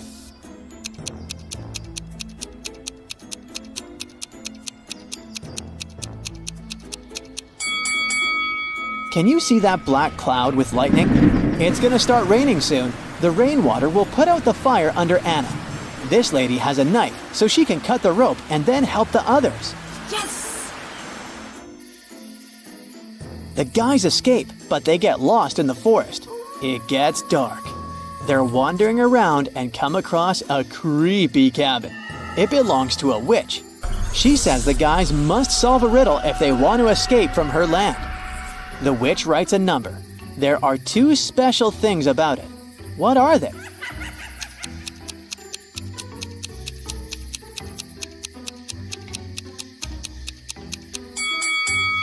First, this number contains all existing digits. Second, they're put in alphabetical order. Oh. Mason and his friends return to the town. Meanwhile, someone robbed the local museum and stole the most valuable painting. Oh no. A detective investigates the crime scene and finds the thief right away. However, when asked to give it back, the criminal provides the police with 3 copies of the same painting. He refuses to tell which one is original. Can you find the real masterpiece?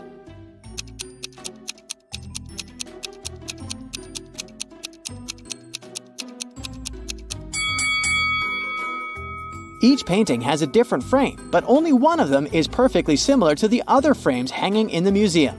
And since this museum uses the same style of frames, this painting should be the original. Mason gets a new job in a small company. Only 4 people work with him.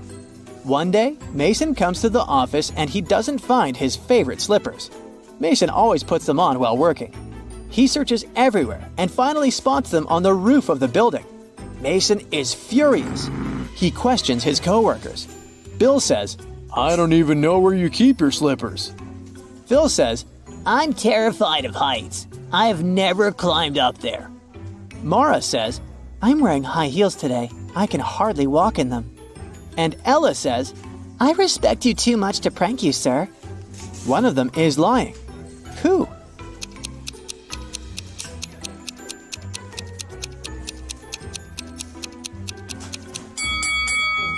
It's Phil. He said he was afraid of heights, but take a look at the photo on his table. He's skydiving with a parachute. Liar. After work, Mason returns to his condo. He enters the elevator with 3 people. One of them is a police officer working undercover. Can you guess who?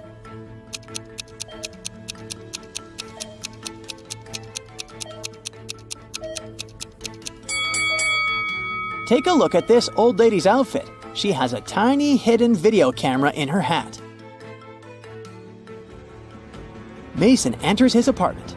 Oh no! Someone broke the lock and stole his precious golden cup. Mason calls the police and they question 3 neighbors. George was painting his living room all day. He listened to loud music so he couldn't hear anything. Bella was walking with her boyfriend all day long. They've just returned home. And Aaron was sick, so he only went out once that day to take out his trash. He heard weird noises from Mason's apartment. Who's lying?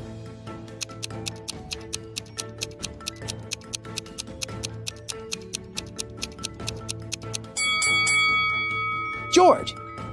His living room doesn't look freshly painted. Oh no. Aubrey and her boyfriend Leo lost each other at a concert.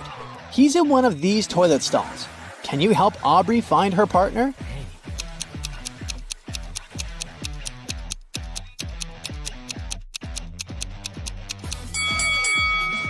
Leo is in the first stall. They have matching tattoos. Aubrey and Leo return to the concert. Suddenly, Aubrey notices that one of these musicians isn't real. Who?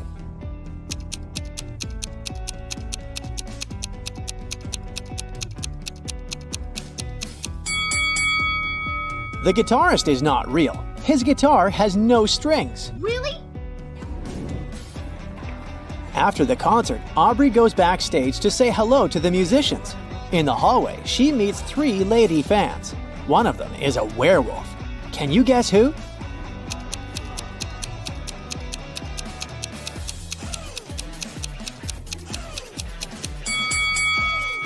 The first and the second ladies don't have any shadows, therefore, they're vampires. So, only the third lady can be a werewolf. Oh. Aubrey enters the dressing room and finds the singer, Emma, unconscious on the floor. Aubrey calls the police and an ambulance. Officers question 3 suspects. The guitarist says, I left the dressing room for 15 minutes to go to the toilet. The drummer says, Emma asked me to bring her a burger with fries from the kitchen. When I returned, the police were already there. The piano player says, I was taking selfies with my fans in the hallway. who's lying?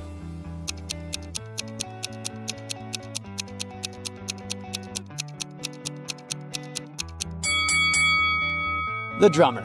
His hands are empty, so he didn't bring any burgers. Oh no. After helping the police, Aubrey and Leo leave the concert hall to go home. 3 taxi drivers offer them a ride, but one of them is dangerous.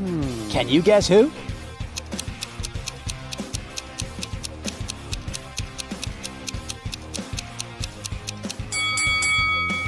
The second driver has a hyena in the back seat of his car.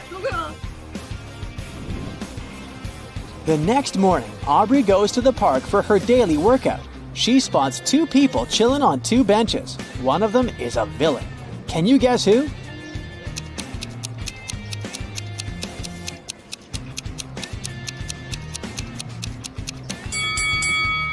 The lady is just having a picnic. But take a look at the guy. His magazine is upside down, so he's probably tracking someone. Busted! Oh no. Aubrey takes 2 pictures of the pond. Can you find 5 differences between them? Feel free to stop the video if you need more time.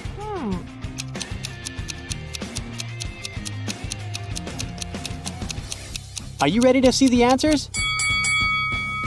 Here they are. Oh, yes. Aubrey gets a message from her friend, Mary Jane. She fell from a bridge today, Ah. but she survived. How?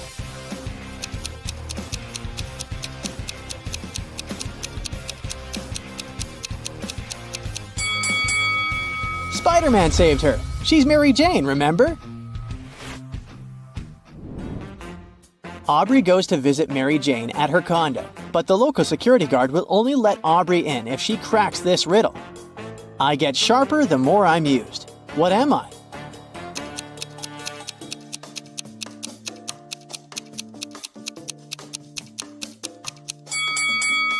Easy peasy. It's the brain. Mary Jane greets Aubrey and treats her to cupcakes and tea. There are 4 cupcakes in the box. One of them isn't safe. Can you guess which one?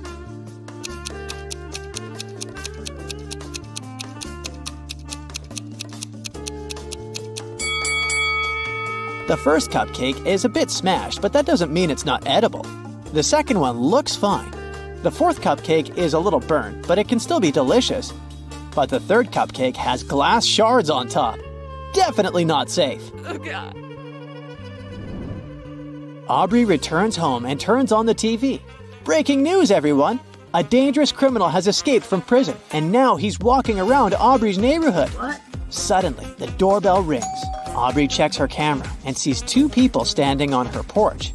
Both say that they're delivery guys, but one of them is the famous runaway criminal. Oh. Can you guess who?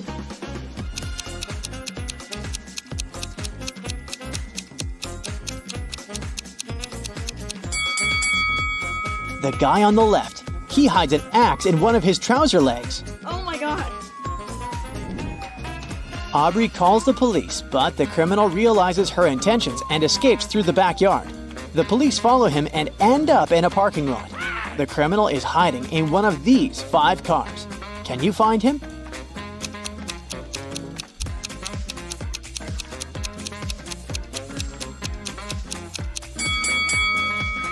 These 4 cars seem empty, and they don't have any signs of a break-in. Meanwhile, someone's moving in the back seat of the 5th car. Busted! Aubrey is heading home from the police station and sees this scene. One of them is lying. Can you guess who?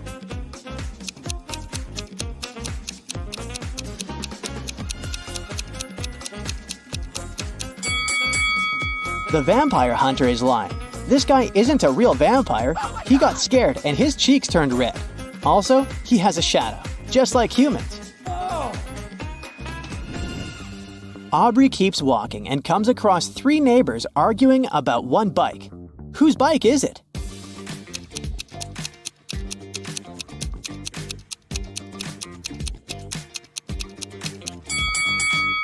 The bike belongs to the red hat guy. The rest are wearing helmets, but his helmet is on the bike. Oh. The next day, Aubrey goes to the supermarket. She grabs some food and goes to the cashier to pay. Oh no, her card holder is missing. Aubrey interrogates 3 people standing nearby. Ethan says he was talking on the phone and he didn't steal anything.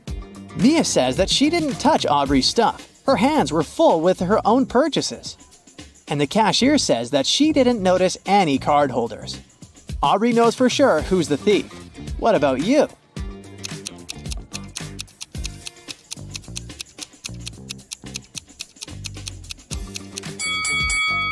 Take a look at Mia's purchases. She hid Aubrey's card holder inside the kale. Aubrey enters the local diner to have lunch, but this is not a regular boring restaurant. One of these 2 customers is a former mermaid. Can you guess who?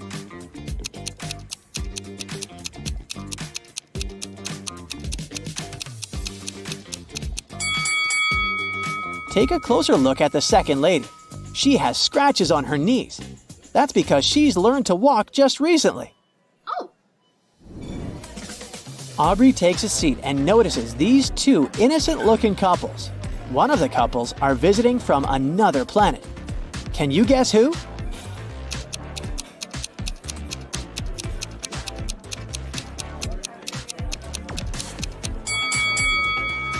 Take a look at the first table.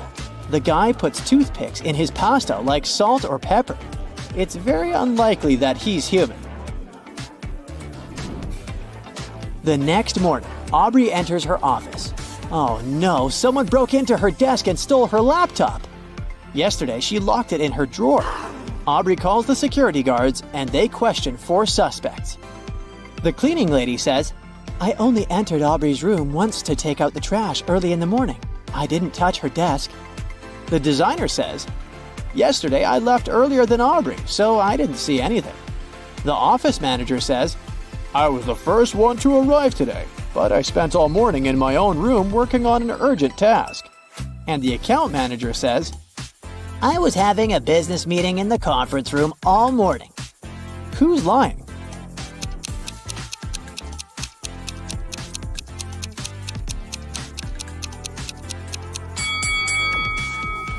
The cleaning lady. Take a look at Aubrey's bin. She didn't take out the trash, so her story is fake.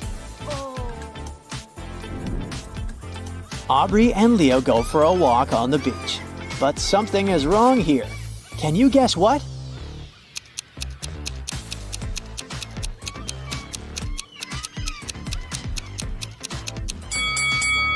No waves. Aubrey and Leo keep on walking and get lost in a huge maze. Oh my god. Can you help them escape? Oh no.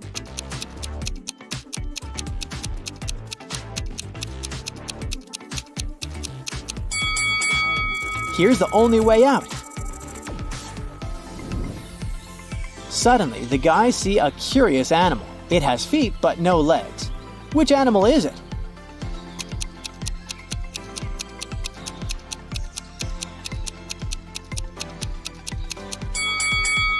It's a snail.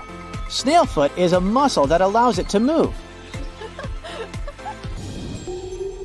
Aubrey and Leo decide to explore the local haunted house. They enter a creepy hallway and the door slams shut. The guys wander around and find another door with a combination lock. They have to figure out the 5-digit code to open it. Can you help the guys figure out the code?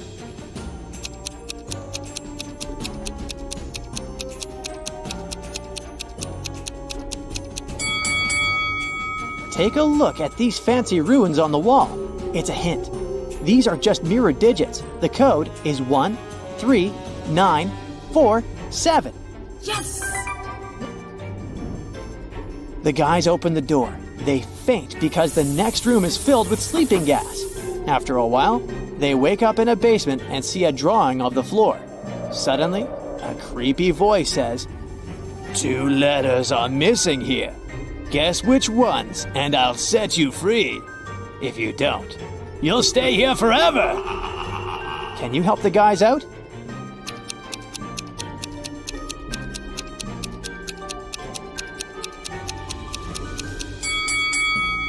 The missing letters are N and N. The guys open the next door and see a bunch of butterflies flying in the air. Can you count the exact number of green butterflies?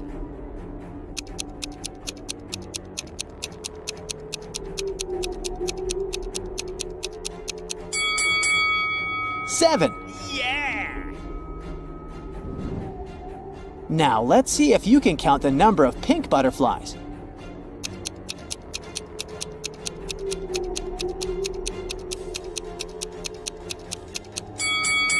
The correct answer is 9.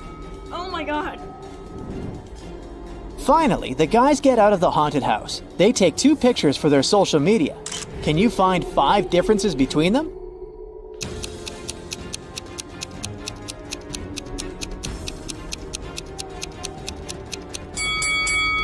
Ready to see the differences? Here they are. The haunted house has a garden maze. Can you help the guys get out?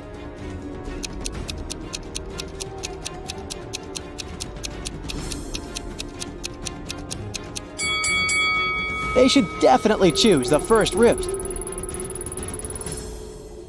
Noah wants to become a professional dancer, but the dance school only accepts applicants of over 17. He has two sisters. Noah's sister Jenny is twice as old as Noah. Noah's sister Nina is twice as young as Jenny. She turned 17 this year. Can Noah apply for his dream school this year?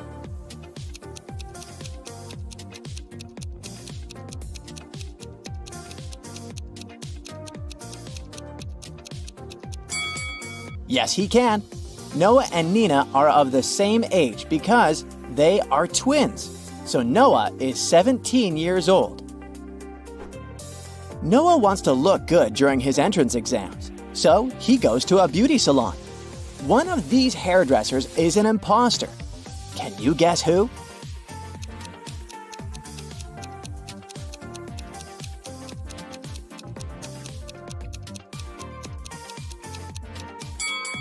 Look at the first guy. He doesn't have any scissors. Instead, he only has some spoons. So, he's the imposter.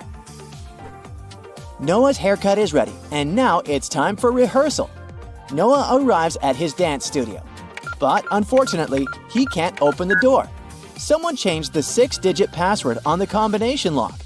Can you help him crack the code?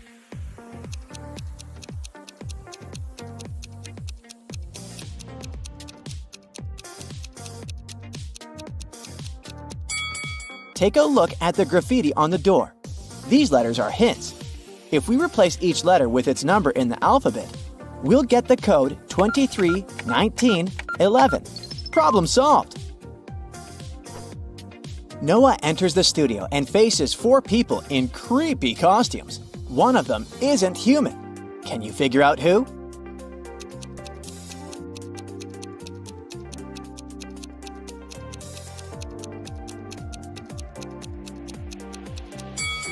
The third guy is too transparent for a human being.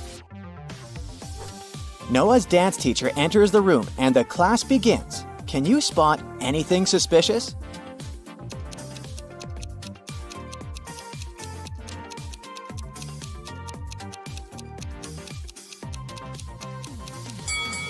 The teacher is not reflected in the mirror. Noah's girlfriend Shelley works in a hotel. He's visiting her at work. Noah comes across these 2 cleaning ladies. One of them is a visitor from another planet. Can you guess who?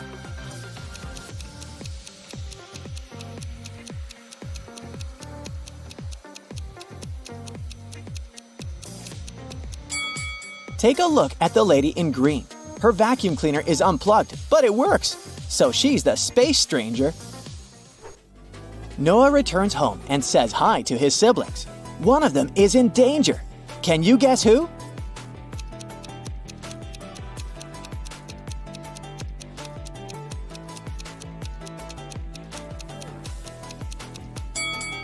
Jenny mixed sugar and salt. That will make her dish terrible.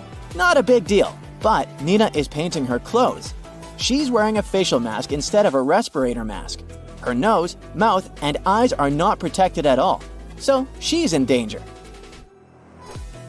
Noah goes to the shopping mall. He comes across 2 couples. Both look happy together, but one of these couples has a huge conflict. Can you guess which couple?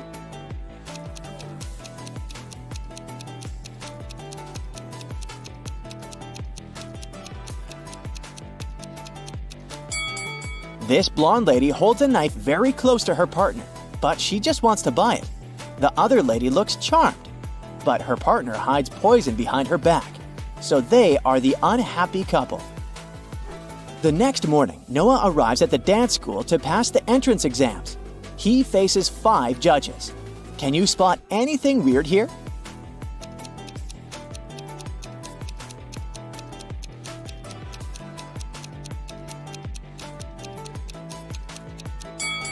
Take a look at the wall. The guy in the painting is moving. Noah begins to dance. Suddenly, he slips and falls. Someone spilled oil on the floor. The judge takes a break and tells Noah that he can try again after lunch. Noah wants to know who sabotaged him. He finds 3 suspects and questions them. Shelley says that she live-streamed on social media during Noah's performance. Bobby says that he was in the toilet because of anxiety. And Susie says that she was applying makeup in the dressing room. Who spilled the oil?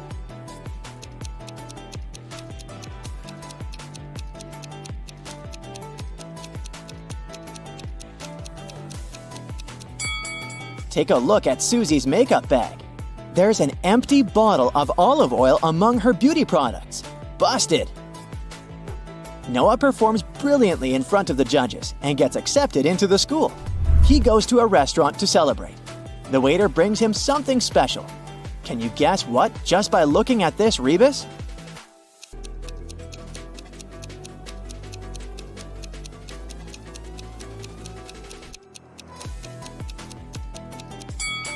Mayonnaise! In the evening, Noah goes to a concert of his friend Donna. She's a famous singer. Donna's 3 biggest fans show up in the dressing room to meet her. After a while, Noah finds Donna unconscious and calls the police and an ambulance. All 3 of Donna's fans say they took her autographs and left. Noah searches the room and finds a temporary tattoo in the shape of Donna's signature. This means that one of these autographs is fake. Which one?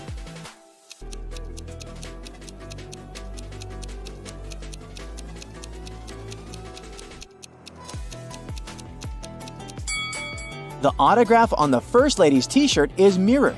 It's unlikely that Donna managed to sign it this way. The next day, Noah goes to the safari park. He sees a tiger approaching these 2 guys. Only one of them is in danger. Can you guess who?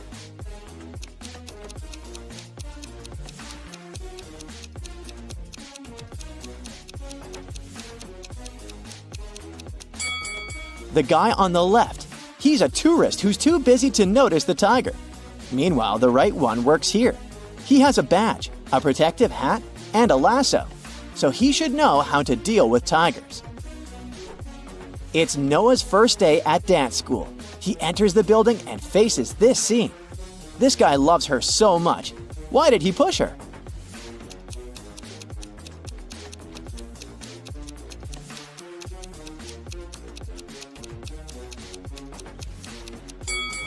Look in the mirror. A cameraman is standing behind it. They're filming a movie. In the toilet, Noah realizes that he doesn't have any toilet paper. Thankfully, a guy in a stall nearby is willing to share his toilet paper. But only if Noah cracks his riddle. Nice guy. What can pass through water without getting wet? Can you help Noah out?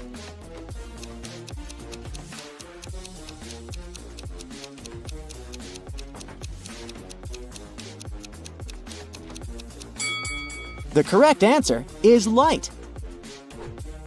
Noah enters the local cafeteria.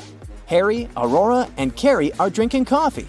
Meanwhile, Ellison, Lola, and Billy are drinking tea. What does Warren drink?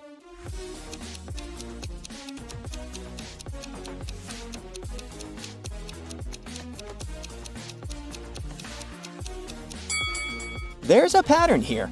The person with 2 R letters in their names drink coffee. And the people with 2 L's drink tea. Warren has 2 R's, so he must be drinking coffee. After classes, Noah takes a walk in the park. One of these people is a cop working undercover. Can you guess who?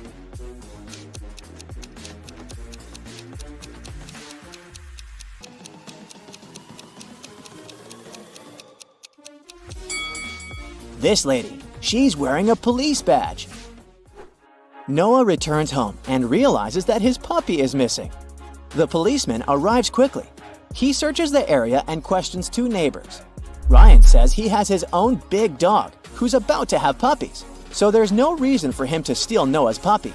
Mike says that he's never had pets and he doesn't plan to have them because of his allergy. The policeman arrests one of his neighbors. Can you guess who and why?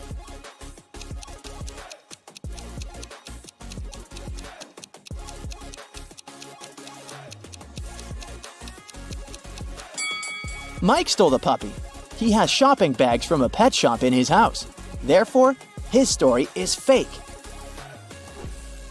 The next morning, Noah returns to the dance school. Oh no! Someone broke into his locker and stole his dancing shoes. Noah calls the security guard and they question 4 suspects. When Billy entered the dressing room, Noah's locker was already open. The cleaning lady says that she only entered this room once to wash the floors early in the morning. She didn't open any lockers. Mike says there's no point in stealing Noah's shoes because his feet are much bigger. And Warren says his parents can afford to buy the whole city, so why steal someone's cheap shoes? Who's lying?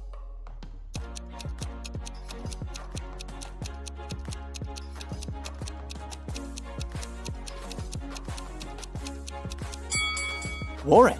If he's so rich, why is he wearing a fake Gucci sweater? Noah is visiting his girlfriend Shelly in the hospital. One of these 3 guys is her brother. Can you guess who?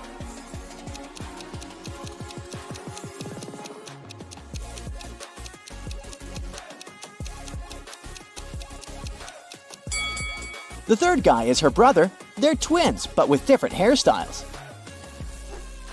Noah goes to buy some snacks for Shelly and gets lost in the hospital.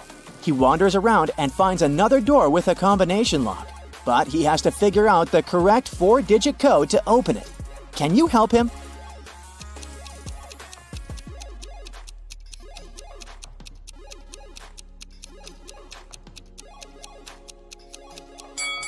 Take a look at these scratches on the door. It's a hint. Each symbol consists of 3 digits. They imply the numbers Noah must enter. So the code is 2517. Luna here buys a plot of land with an unfinished house. The previous owner started construction 2 years ago, but he didn't finish it. Luna launches reconstruction, and soon she realizes that the house is haunted. Most ghosts are peaceful, but after a while, some mischievous ghost begins to ruin the house. Luna calls a famous ghostbuster, Phil. He interviews all the ghosts. The handyman ghost says he's been here since the very beginning, because he fell during construction. The ghost doctor says he moved here 6 years ago to hide from people and enjoy silence. And the 3rd ghost used to live in a lake nearby, but then settled here. That was more than a year ago. So, who's lying?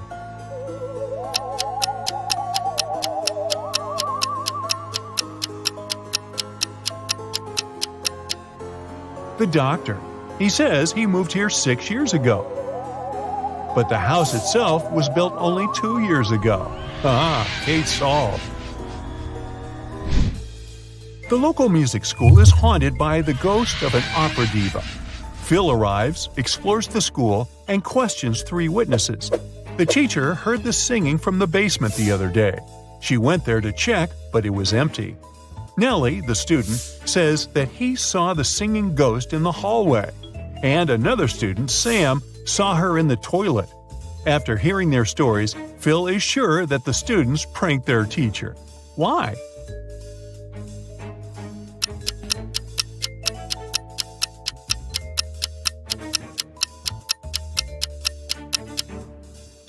Take a closer look at the basement. It's full of dusty stuff.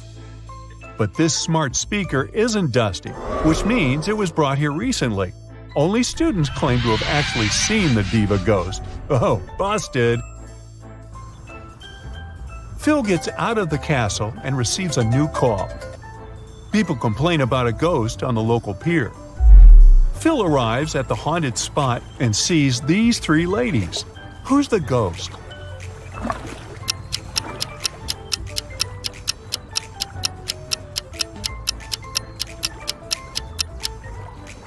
All 3 are ghosts. If they were living, dense people, their backs would be reflected in the water, not their faces. Phil asked the ghost ladies to leave. 2 of them agree, but the 3rd one escapes to the nearest forest. Phil follows her, but he loses track. Can you help him find her?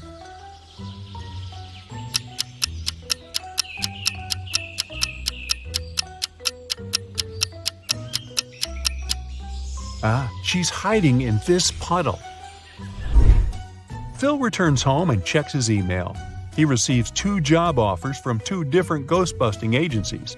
One of them is willing to pay him $1.8 million with an annual increase of $200,000. Another company is offering him a salary of $2 million with no raises. Which job will create more wealth in 3 years?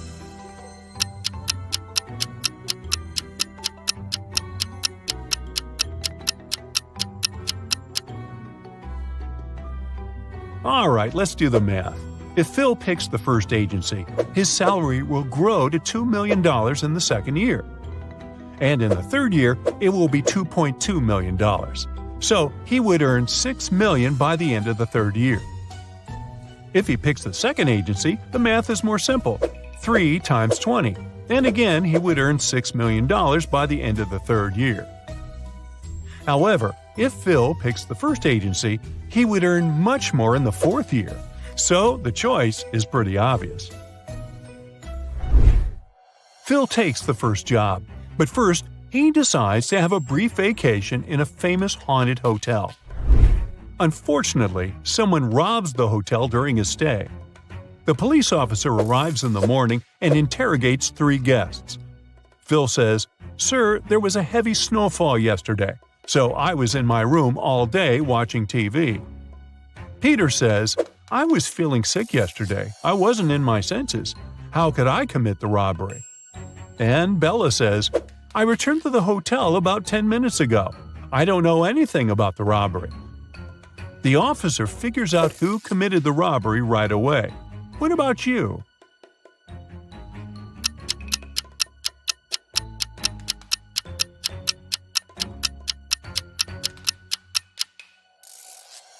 Bella is suspicious.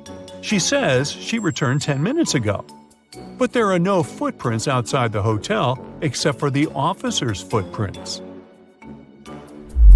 The next morning, Phil wakes up in a haunted basement. He's starving. Suddenly, a creepy man enters and brings him 4 plates of food. He says that Phil can only choose one dish.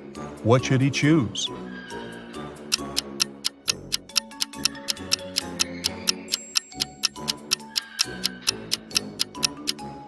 There's a bug in the first plate. The second one has an unpleasant smell. And the fourth one has nothing edible left. So Phil should take the third plate. After a while, the local ghost offers Phil a deal. If he solves a riddle, the ghost will help him escape. What phrase is represented by this rebus below? Can you help him out?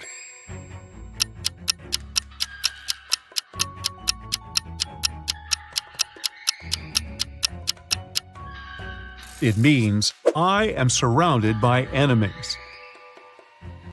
Phil keeps on chasing the ghost and falls into a pit. He ends up getting trapped in a cave. Phil comes across 3 doors. Behind the first door, there's a maze. He will be lost for the rest of his life trying to get through. There's a deep, narrow chasm behind the second door.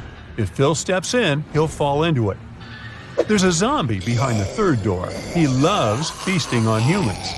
What should Phil do to escape?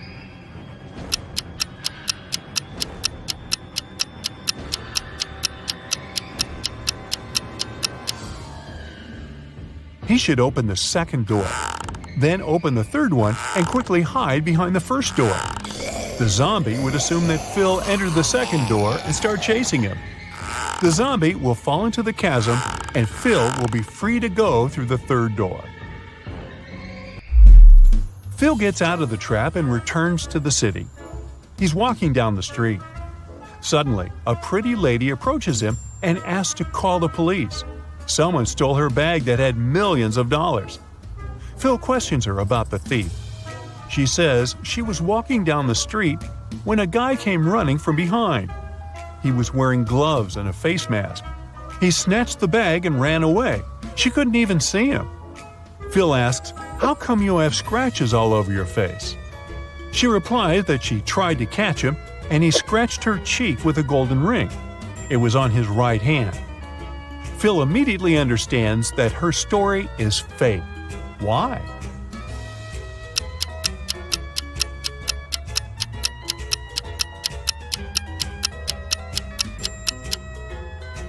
The lady mentioned that the thief was wearing gloves, so he couldn't scratch her with a golden ring.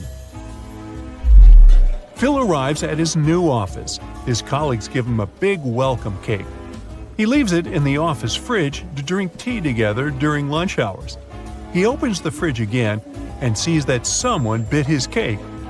Phil questions for suspects. Bella says she's been at a business meeting all morning. She hasn't even entered the kitchen today. Sam entered the kitchen only 2 times to use the coffee machine, but he didn't open the fridge. And Hannah says she's on a sugar-free diet. Lily says she was at the dentist all morning, and she just got here. Who's lying?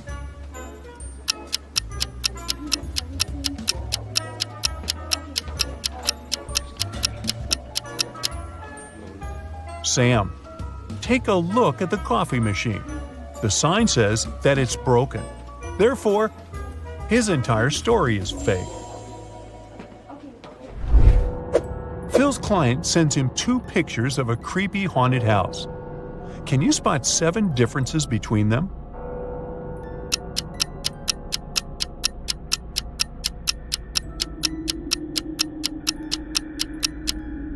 Here they are.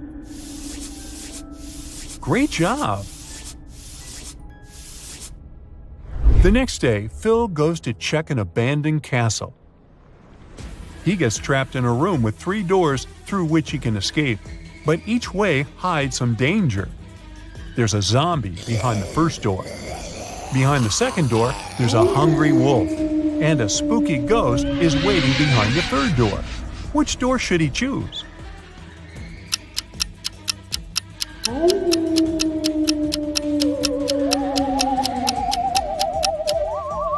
Ghosts tend to scare people, but they are not dangerous, so the third door is the safest option.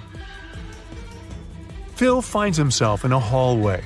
The door is closed and the lock appears to be quite complex. Luckily, Phil meets the local guardian ghost. He shows Phil 3 keys. One of them will certainly unlock the door. However, if Phil uses the wrong key, he'll stay trapped in this cursed castle forever. Can you help him choose the correct key?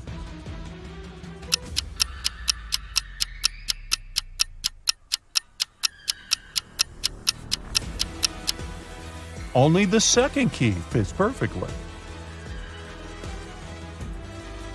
Mary runs a wedding planning company. She arrives at her office early in the morning. Oh no! Someone stole the entire supply of expensive sun-dried tomatoes prepared for the upcoming party. Oh no. Mary closed her office at 10 p.m. last night and the snacks were right there. She calls the police. The detective identifies 3 suspects and visits their houses. The guard was on duty last night. He assumes that the thief could have sneaked into the office while he was on another floor. According to the cleaning lady, she's allergic to tomatoes, and she can't even cook them.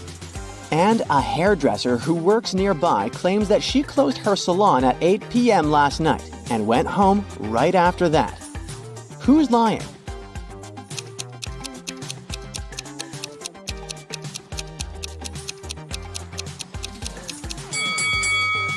The cleaning lady. She has a tomato plant in a pot on her windowsill, so she lied about her allergy. Oh. Meet Mary's 2 wedding planners, Holly and Dolly. Holly is super rich, while Dolly is very broke. Can you tell who is who just by looking at this picture?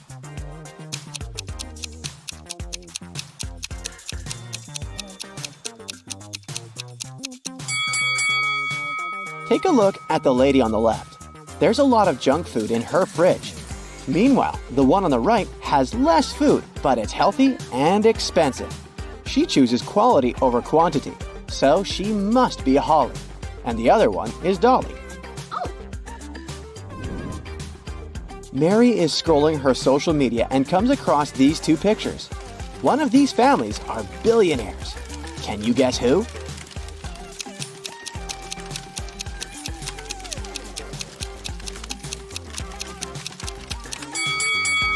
Each member of the first family has their own Christmas stocking, and they have a nice fireplace. The second family, though, has only 2 stockings, and their fireplace is fake. So the first family is rich. Mary is looking through some photos of wedding parties. Can you tell which newlyweds are broke?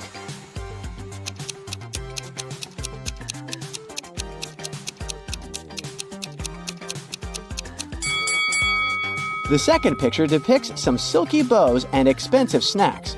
So the first couple is broke. They use cheap snacks and handmade garland for their wedding party. Take a look at these two wedding pictures of Mary's recent clients. One of these couples is very rich. Can you guess which one?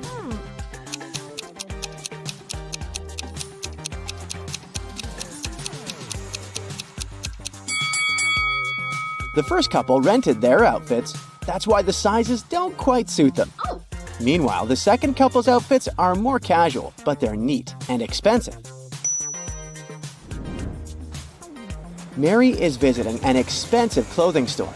She witnesses the following scene. One of these customers is broke, while the other one is a millionaire. Can you tell who is who?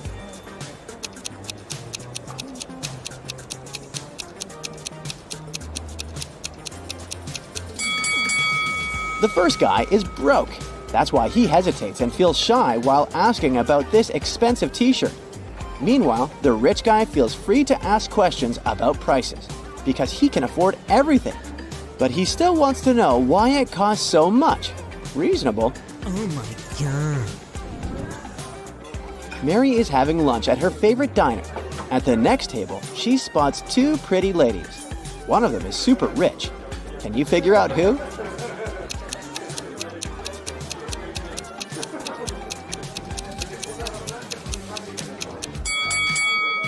The blonde lady has an old smartphone with one camera. Meanwhile, the redhead has the latest phone, so she's the rich one. Oh, yes. Mary leaves the diner and comes across these guys on the street. One of them is just pretending to be broke. Can you guess who?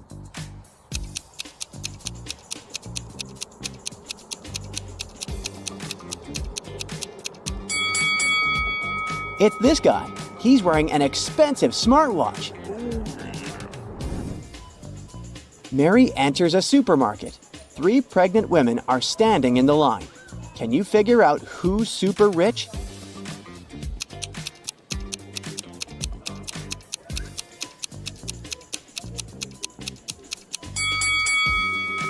The first lady is very pregnant, but she keeps on working, which probably means that she needs the money. And the third one has too many credit cards and coupons. So the second lady, who has a bunch of organic products in her cart, is the one we're looking for. Mary is walking around the city and comes across an open-air concert. One of these musicians is a secret millionaire. Any idea who?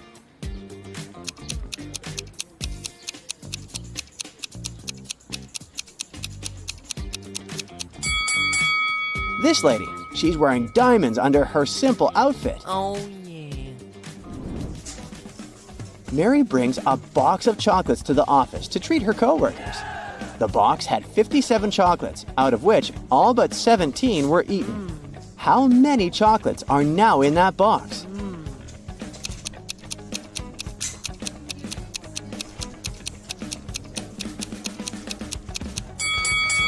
To solve this mystery, we should read the question carefully. The phrase, all but 17 were eaten, means that all except 17 were eaten. Therefore, 17 chocolates remain in the box. Mary attends a luxurious wedding ceremony. She meets these two guys in the parking lot. Can you guess who is a millionaire?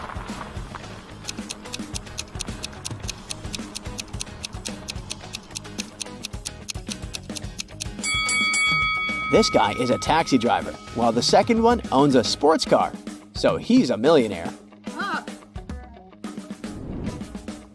Mary enters the party. She goes to the bathroom and sees 2 ladies applying makeup. Can you figure out whose husband is richer?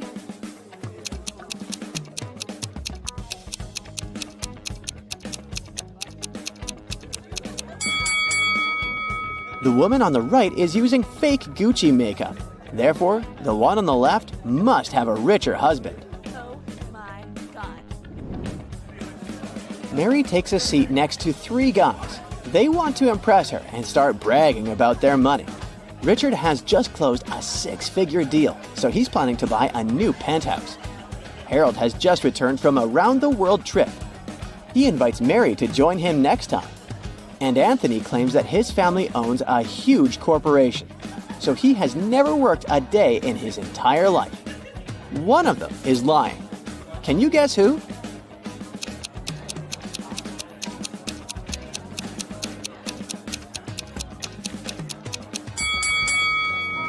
Richard. He stole a golden fork from the table and hid it in the pocket of his jacket. Why would he do that if he's rich? Oh no.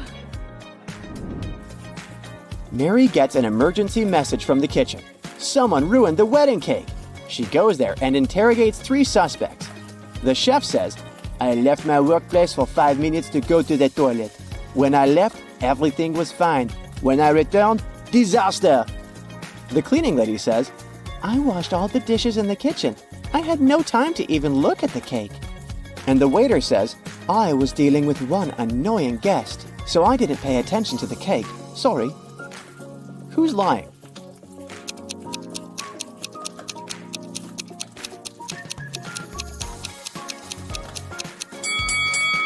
The cleaning lady said she washed all the dishes, but there are still dirty dishes in the sink. Busted! Mary is searching for a perfect location to host the next wedding party. She finds 4 available options, but only one of them is a safe deal. Can you help her make the right choice?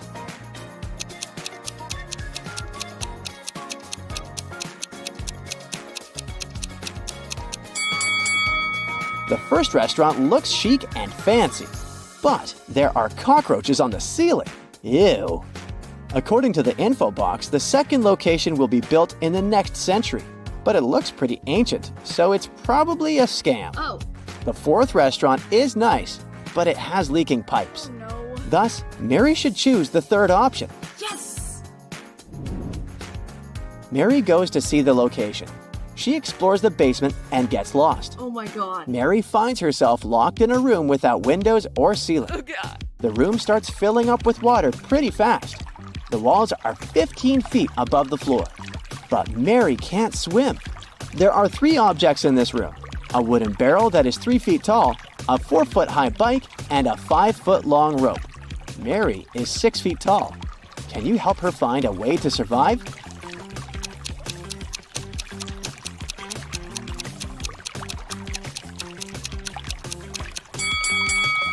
She should hold on to the barrel, as it'll float.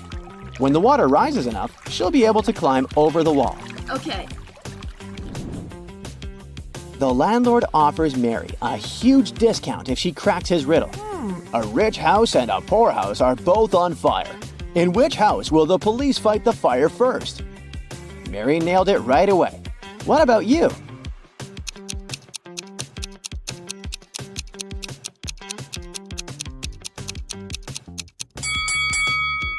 The police don't fight fires. The firefighters do. Mary's 2 besties send her selfies. They're both bragging about their new expensive dresses. One of them is broke, while the other one is a millionaire. Can you guess who is who?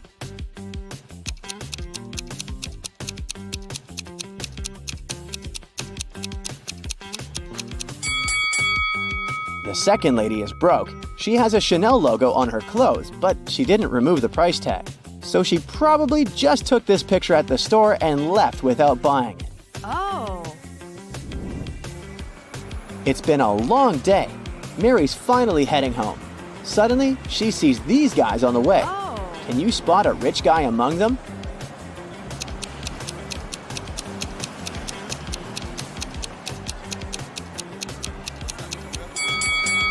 This guy has a car.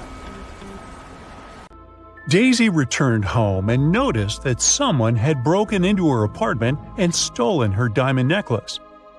The police arrive and question 3 neighbors. Greg was painting his ceiling. He was wearing headphones, so he couldn't hear anything. Bianca was hiking with her bestie all day long. They've just returned home. Glenda only went out once to walk her dog. She thinks she heard some weird noises from Daisy's apartment. Who's lying?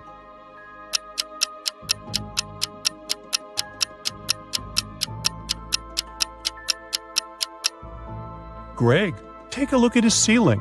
Does it look freshly painted? Busted. Daisy works as a manager at the local circus. Her task is to prepare their new location for future performances. She arrives at the spot, takes a look at the stage, and freaks out. Why?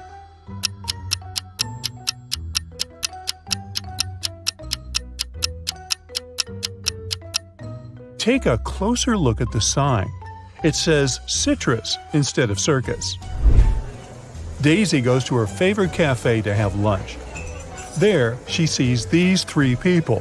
One of them was poisoned. Can you guess who?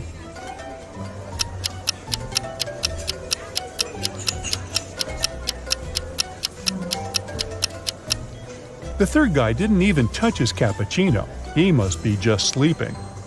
The second lady is awake. She has some cappuccino mustache, nothing criminal. But take a look at the first guy. He's wearing glasses, so we can't say for sure whether he's awake or not. Meanwhile, his phone is ringing in his pocket, but he shows no reaction at all. That's suspicious. So he's the poisoned one. After lunch, Daisy enters one of the dressing rooms and finds their star, Clown Roger, unconscious on the floor. Daisy calls the police. They arrive very quickly and question three witnesses. Bob says he was just walking by. He has never seen this clown before. Mia says that she's a huge fan of Clown Roger, and she's very sorry. And Nick says that he's just a handyman. The circus hired him to fix problems with electricity. Who's lying?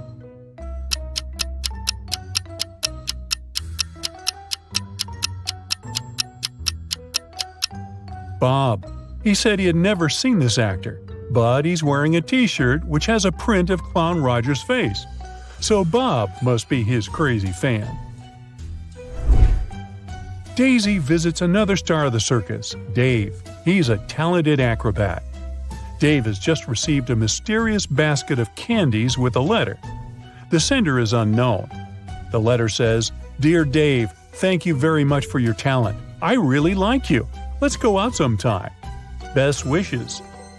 There's no name on the letter. Dave has no clue who it could be from. Luckily, there's a short little riddle.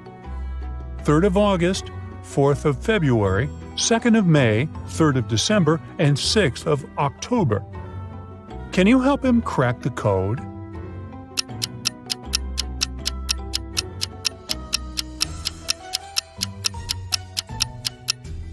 The 3rd of August means the third letter in the word August, which is G.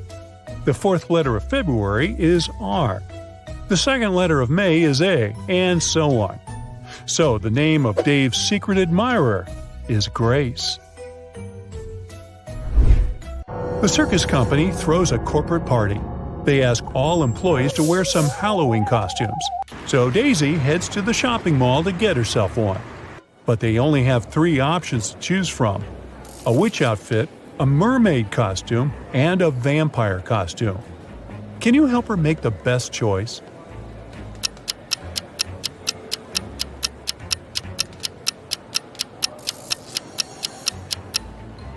Take a closer look at the witchy costume. This tag says it's made out of paper, so it's a bad idea to wear it at a party. As for the mermaid costume, the tail is torn at the back. So Daisy should pick the vampire outfit. Daisy arrives at the party. Everyone's dancing in their Halloween costumes, but one of these 4 people is a real vampire. Can you guess who?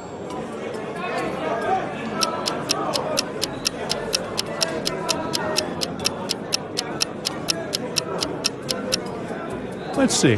The guy on the left is drinking something red, but he has a shadow, so he can't be a real vampire. The second lady looks pretty creepy, but if you look closely at the mirror on the wall, you'll see her reflection, so we can exclude her. We can also see the reflection of the 4th guy in the mirror. only one lady is left, so she must be the real vampire. Daisy's town has an old haunted museum. Daisy and her friends decide to spend Halloween night inside the museum to have some spooky time. As the clock strikes midnight, the portraits hanging on the walls of the museum come to life. A portrait of a lady starts screaming for some help. She tells Daisy that the former employees dared to make a fake version of her portrait, and she wants Daisy to destroy it. But Daisy takes a look at the fake portrait and spots 3 differences from the original. She assures the lady that it can't hold a candle to the original. Can you spot them too?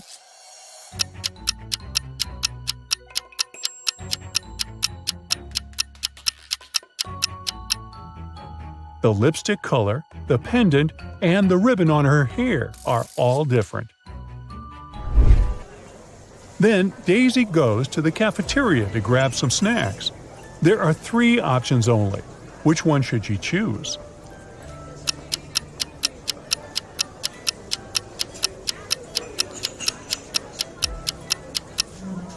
Take a look at the date that's written on the potato chips bag. According to it, the chips expired in 1924, so that's a pass. The small note below the ice cream says it's earwax flavored. Nobody wants to taste that. So Daisy should pick the popcorn. Daisy keeps on walking and comes across a building. There are 2 ladies in 2 different apartment windows. Both seem to be busy with household duties, but one of them is dangerous. Can you guess who?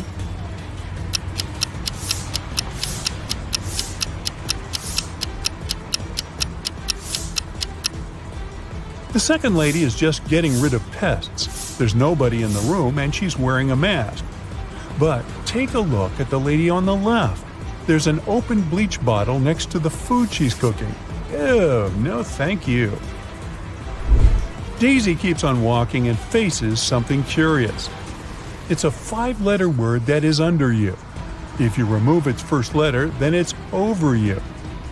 If you remove its first and second letters, it's all around you. What is it?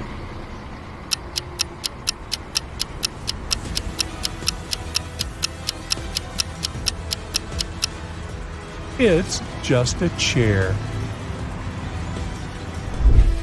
The next morning, Daisy arrives at the circus. She finds out that Dave was kidnapped by a mad scientist.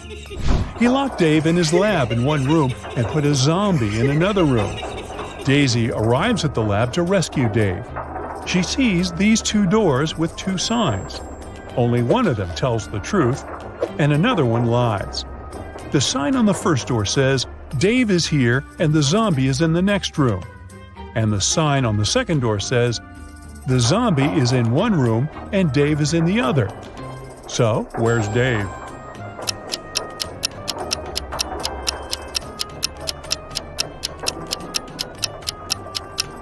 Dave is in the second room. If door 1 tells the truth, then door 2 is true too. This is contrary to the terms of the game. Daisy rescues Dave.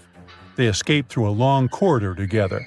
Soon the corridor splits into 3 tunnels. They are signed West, East, and South. The pair also see some weird inscriptions on the wall. Which corridor should they choose?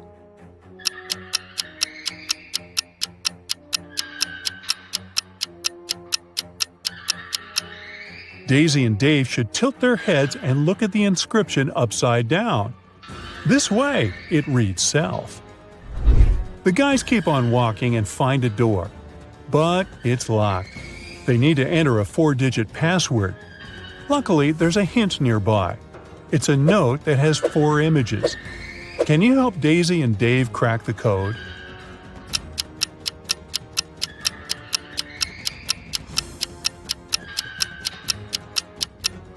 Each digit corresponds to the number of colors of the objects.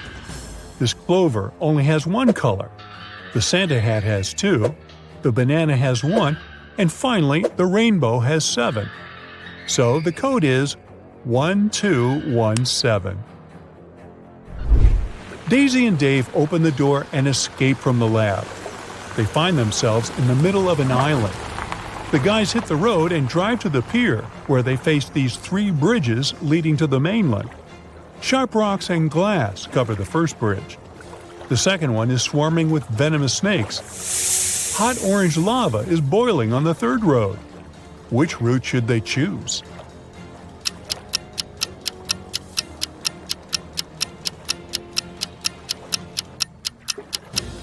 They're driving an open-top car, so it's dangerous to choose the snakes. The first bridge will destroy their tires, so they should pick the third route. The ocean will soon cool the lava down and turn it into stone. Marcus is a lucky game show winner. He can choose one of 3 prizes: a brand new Mercedes, an expensive laptop, or a designer wallet. What do you think is the best choice? Comment below.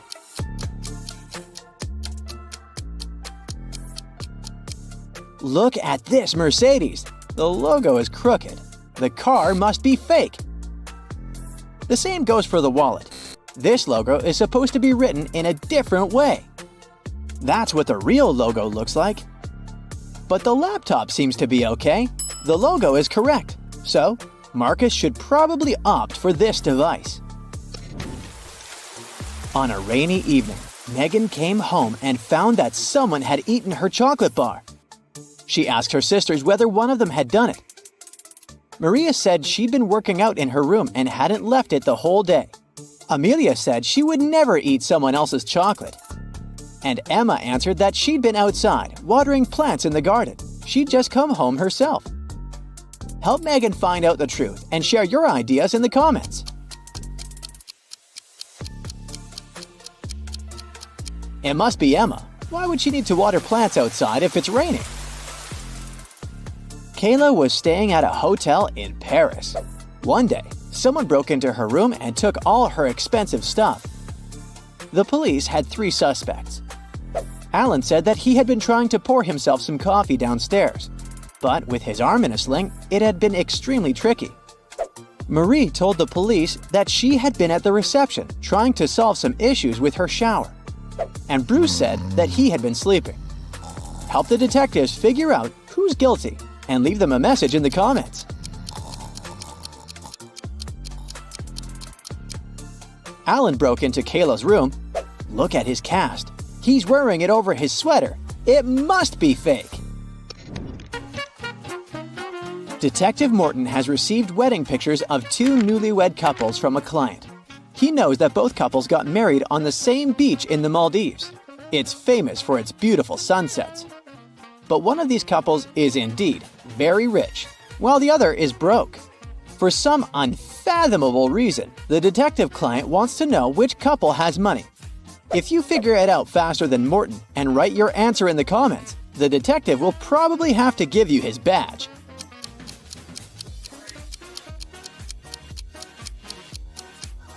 The guys on the right are wearing very simple wedding suits, but they're indeed celebrating their wedding on the beach. But if you take a closer look at the couple on the left, you'll soon realize the lighting on their fancy clothes and faces doesn't match the background. Plus, you can spot a few green screen fragments at the edges of the picture. Their photo isn't real. They can't afford to go to the Maldives in real life. They're broke. Mark found himself in the middle of a forest with 3 paths in front of him. The first one was covered with burning hot coals. The second path was so cold that it felt like Antarctica under his feet. And the third path was covered with sharp nails that were able to pierce any footwear. Tell Mark in the comments which path he should choose.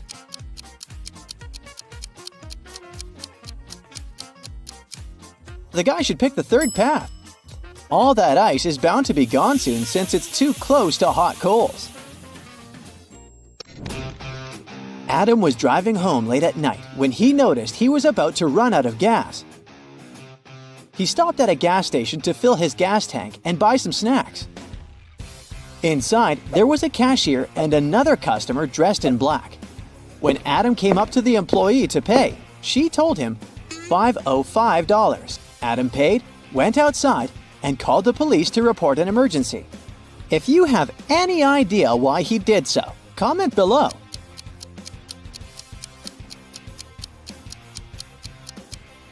You probably noticed that the cash register actually showed $18.35, but the cashier said $505, which looks like SOS. Detective Brown rushed to an expensive restaurant. Someone had stolen a gold spoon there. If the detective didn't find the real culprit, the waiter would have big problems. Luckily, there were still a lot of people in the restaurant, and Detective Brown questioned the main suspects. A group of friends said they were celebrating a birthday. They wouldn't spoil their party this way. A cheerful man said he'd been walking in the area and had dropped by to check out this place. And a miserable-looking guy answered that his wife had left him, and he had come to the restaurant to take his mind off his problems. You must help the detective to find the criminal. When you do, write your answer in the comments faster than the others.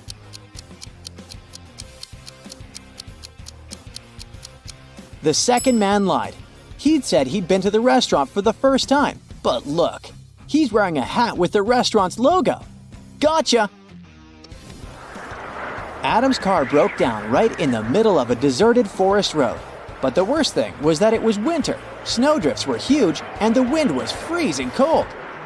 Adam had to get to the nearest town, and fast. But if he followed the first path, he'd have to deal with hungry wolves. The second road went through the area inhabited by bears, and if he took the third path, he'd have to cross a river covered with thin ice. You need to help the guy as fast as possible and tell him what road he should opt for in the comments.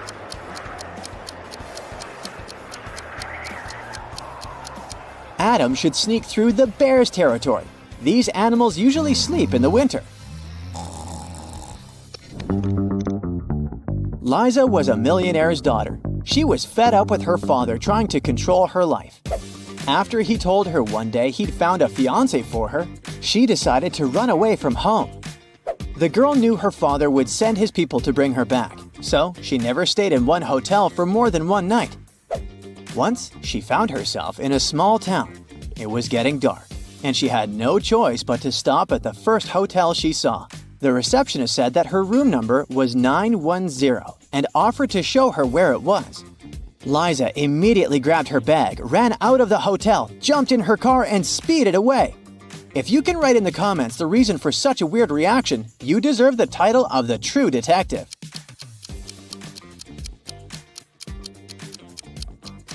The first digit of a hotel room number usually means the floor it's on.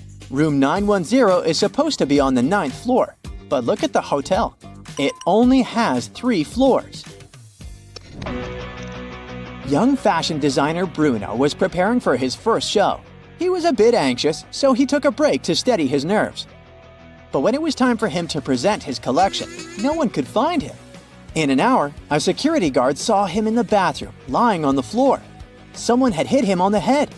The police had 3 suspects. Maya, one of the models, said she'd had problems with her dress and hadn't even had time to leave the dressing room. Catherine, one of the guests, said that she was Bruno's biggest fan and had been wearing his clothes for years. Apparently, she had no reason to hit him. Sam, the designer's assistant, said he had rushed to the nearest coffee shop to get Bruno an Americano to calm him down. Who is the culprit? Share your ideas in the comments.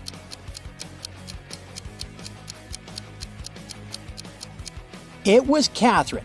That day, it was Bruno's first show. Then how could she be wearing his clothes for years?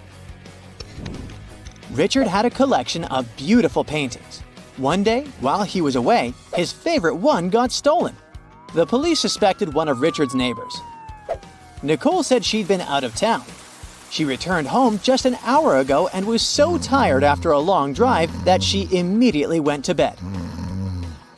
Dennis said he had been getting ready to paint his house, but since it didn't seem the rain would stop anytime soon, he went to the movies instead. Julie answered that her sister had been feeling unwell. That's why Julie was busy looking after her little nephew. Take that magnifying glass of yours and tell us the truth. Who's guilty?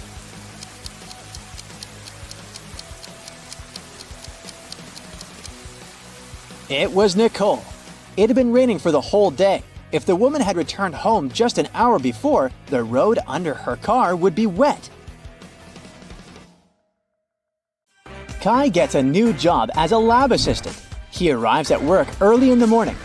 Bad news! All capsules with their robots have opened, and now the robots are crushing the lab. Kai runs to the control panel, but unfortunately, the previous employee left a hot mess. All the wires are tangled. Which button should Kai press?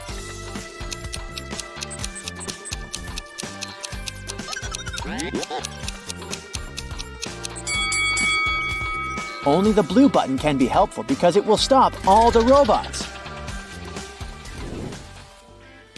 Kai's wife, Stella, runs an art studio. She has 3 talented painters in her class. Hello. Tom, Sam, and Mia. Today, Stella learns good news. One of her students' paintings won an international competition. Yes! But instead of announcing the winner's name right away, Stella draws this sketch. Can you guess the winner?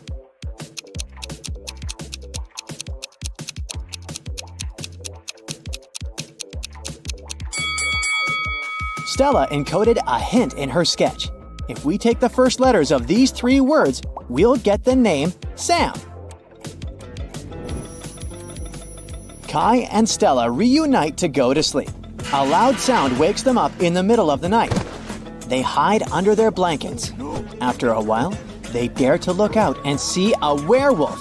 Kai soon realizes that the monster isn't real. How did he know?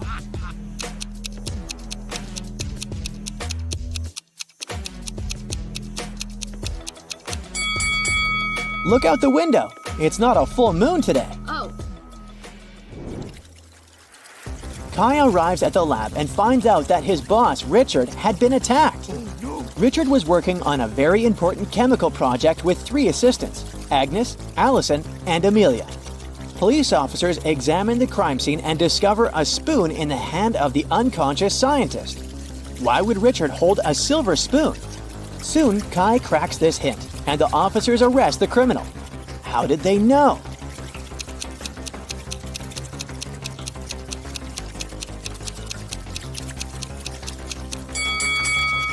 Richard was a chemistry scientist, so he gave a hint. Ag is the chemical symbol for silver. The scientist was pointing at Agnes. Kai enters an abandoned part of the lab. This place is infested with rats. Can you figure out where the rat is hiding?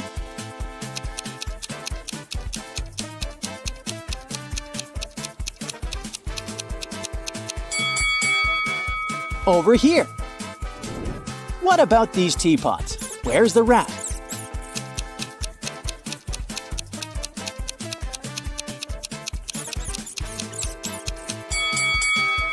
Hello. Kai returns to his office and notices that someone robbed him. What 3 things did the thief steal?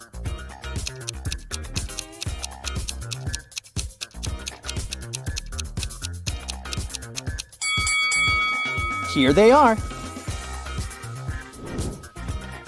Kai wants to know who robbed his office. He questions 3 suspects. Amelia says that she went to the library to grab a book. Allison says that she went to wash her hands before lunch. And Oliver says he went to the gym for his daily workout. Who's lying?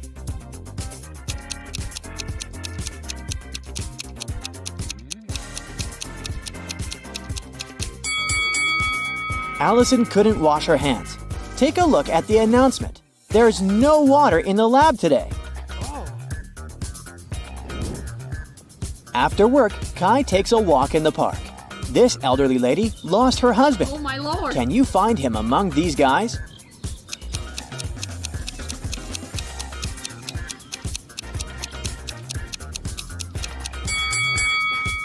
It's the 3rd man.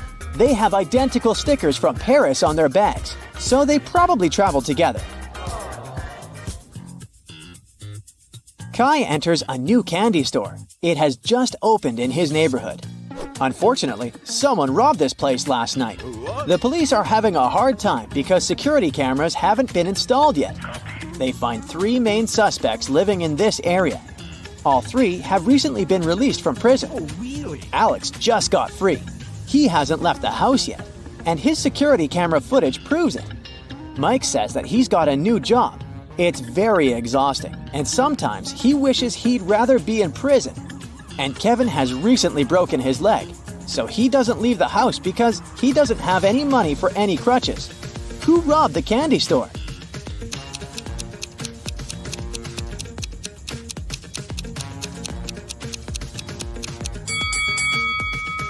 Alex! He's all covered in soot. Take a look at his fireplace. He climbed out through it. On the weekend, Kai comes to a big family dinner at his relative's house. He takes a lot of pictures. One of these photos shows a mother and daughter, and the other photo shows a stepmother and stepdaughter. Can you guess who is who?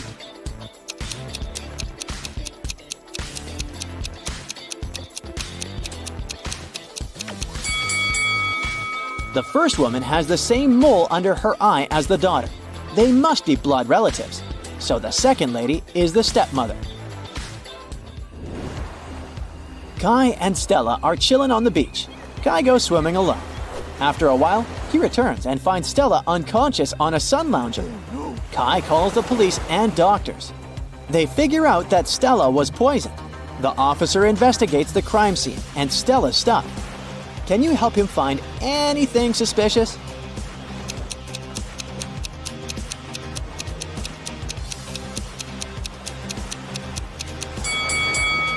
Take a look at her glass. There are pills in her cocktail. The detective immediately takes fingerprints from Stella's glass. Can you help find the main suspect?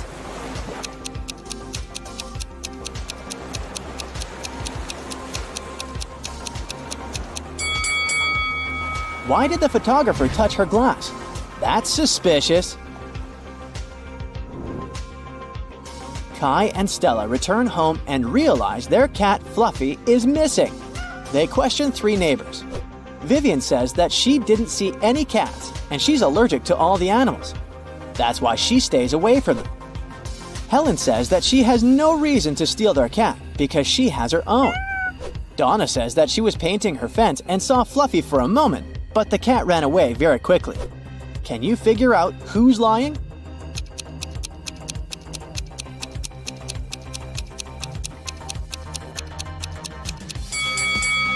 Donna mentioned that she painted her fence, but does it look freshly painted? Busted! Kai is meeting his brother Frank. One of these ladies is Frank's girlfriend. Can you guess who?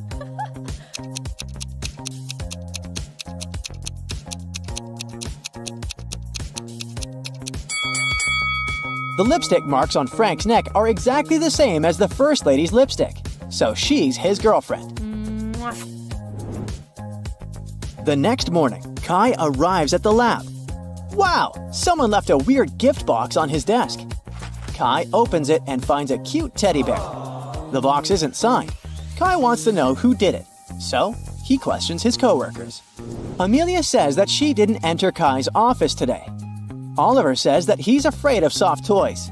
And the janitor says that he entered Kai's room in the morning to vacuum clean it. He didn't see any gift boxes. Who's lying?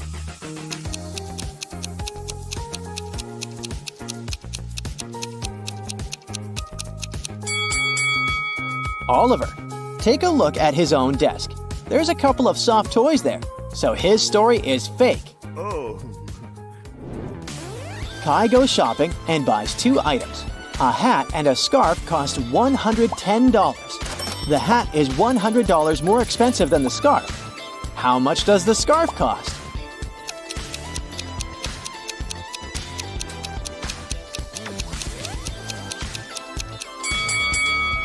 $5. It means that the hat costs $105, which is exactly $100 more than the scarf. Meanwhile, Stella arrives at her art gallery. Oh no! Someone sprayed the best paintings with yellow paint! Stella closed the gallery at 9 p.m. last night, and everything was fine. The police find 3 suspects and visit their houses. The guard who was on duty last night didn't notice anything suspicious. He locked the gallery at 10 and went home. The janitor completed cleaning at 9:30. The paintings were fine. The barista, who works on the opposite side of the street, claims that he closed the coffee shop at 8:30 p.m. last night. Who ruined the paintings?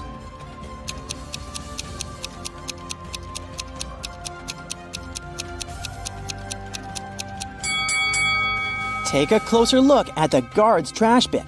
He threw away a pair of gloves stained with yellow paint. Busted! Kai and Stella go hiking and get lost. Soon they come across 4 roads. The first one leads to a supermassive black hole. It swallows everything that gets close. The second road ends in a sea full of sharks. The third road leads to a mountain that's impossible to climb over.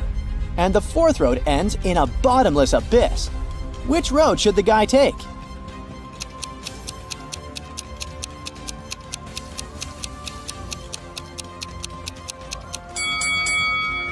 They should choose the third road. No one says they should climb the mountain. They can simply go around it. Duh. Yes. Stella and Kai keep on hiking. Stella asks him a riddle. Can you start a fire using 2 pieces of wood?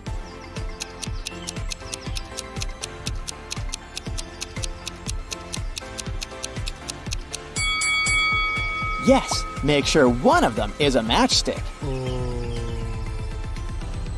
The next day, Stella and Kai are driving through the city in 2 separate cars. They both started their journey at the same time. Kai's green car is moving at a speed of 30 miles per hour. Meanwhile, Stella's yellow car is moving at the speed of 50 miles per hour. At one point, the green car comes across the yellow car. How is it possible?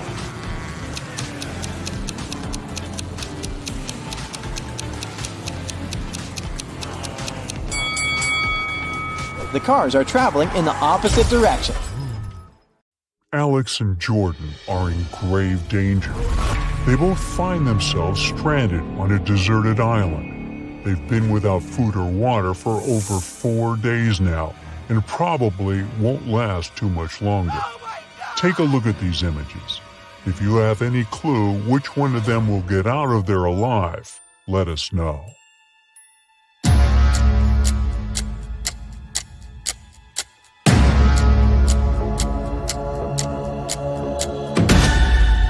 Jordan, the guy on the left, has a way to survive this whole thing.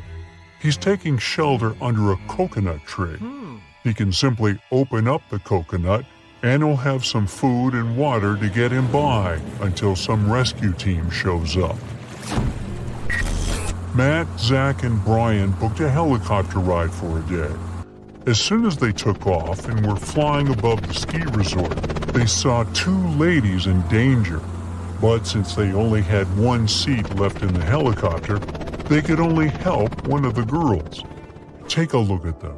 You've got to tell us which of these ladies you think really need saving. Drop a comment below.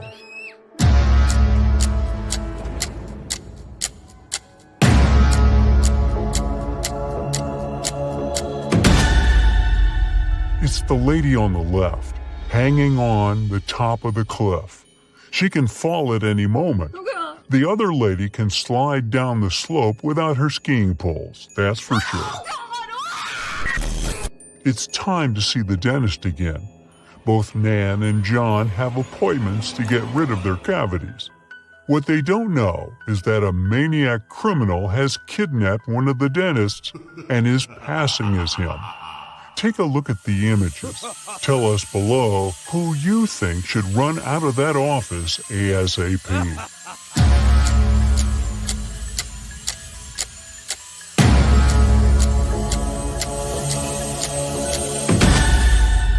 Nan is the one in danger. Look, behind there is a jar with human ears floating in some weird liquid. That guy is definitely not a real dentist. 2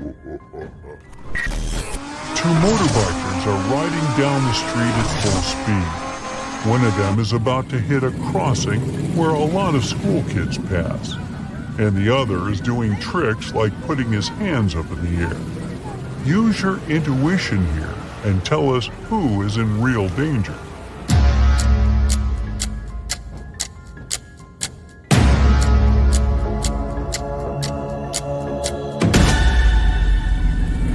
It's the guy heading to the crossing. If he doesn't slow down, he'll probably hurt himself, the lady that's riding with him, and the kids. Barbara has a temperamental pit bull. It's known to attack the occasional stranger, so she makes sure to put a mouth guard on her dog. Stevie also has a pit bull who has never attacked anyone, so she usually lets him off the leash. Take a look at the pictures. Be the quickest one here to tell us your guess. Which dog poses a real threat to strangers?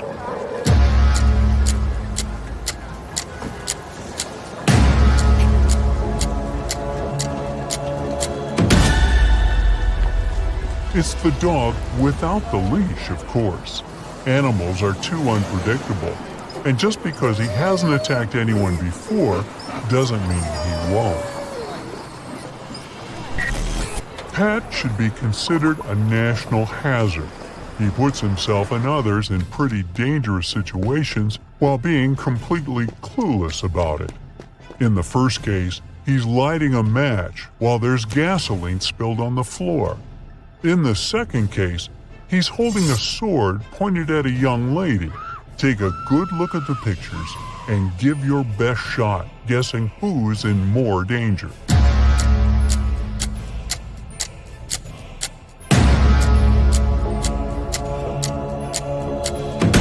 He's in danger in the first scenario, of course, plus all the other people in the gas station.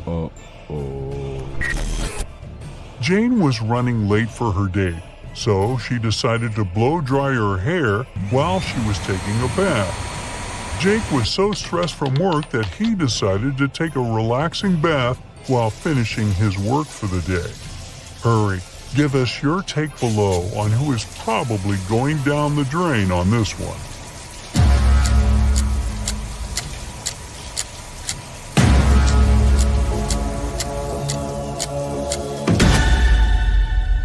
It's Jane.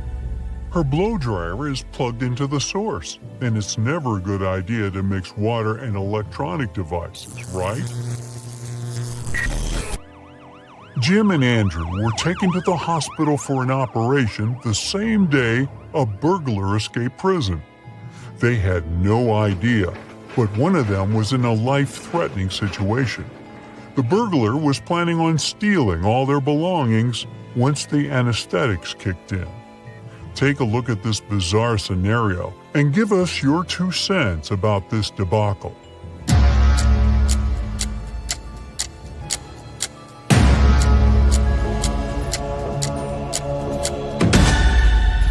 Although the doctor on the right has mud on his pants, look at the guy on the left. He is not wearing gloves. Plus, you can still see part of his name tag from his time in prison. Oh boy. Matthew and Simon are adrenaline seekers. Their favorite hobby is walking on tightropes, hanging on top of cliffs. Take a look at both images and share your guess on who is in real danger this time.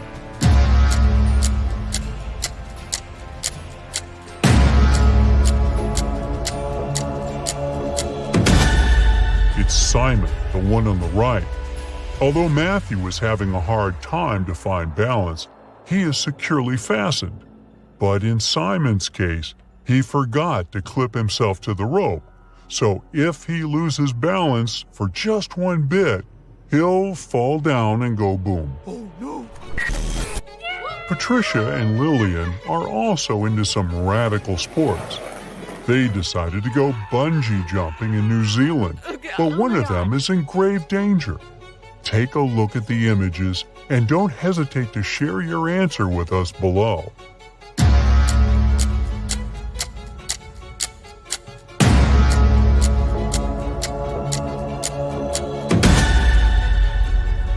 Uh-oh. It looks like Patricia decided to bungee jump without shoes, and the straps around her feet can slip off any second. she could seriously hurt herself. There are two supermen flying around town saving people, but one of them is hurting more people than helping. Take a look at the image. Stop anything else you're doing now and share your take on who's in danger here.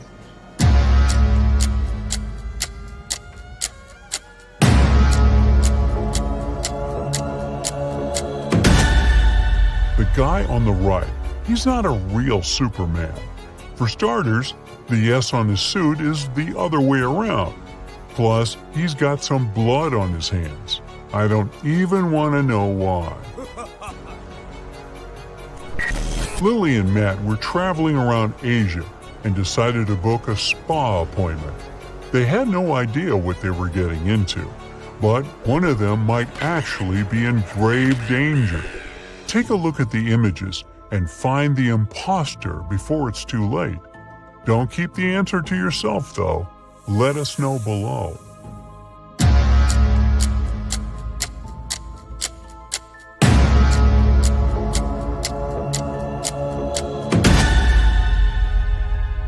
Lily got lucky. She just got a normal acupuncture session. But Matt is in danger. The guy put venomous snakes and spiders on top of him. That's not safe at all. Understatement. Oh no. Margaret left school and went straight to the ice cream truck to get herself a scoop. Right in front of the truck, there was an old man offering his ice cream to the people passing by. Judy left class earlier to meet her brother at the park. When she arrived at the park, she ran into a friend of her father. He looked very happy to see her and offered her a lollipop. Take a look at both of these pictures and hurry up to figure out who's in danger here. Do share it with us, though.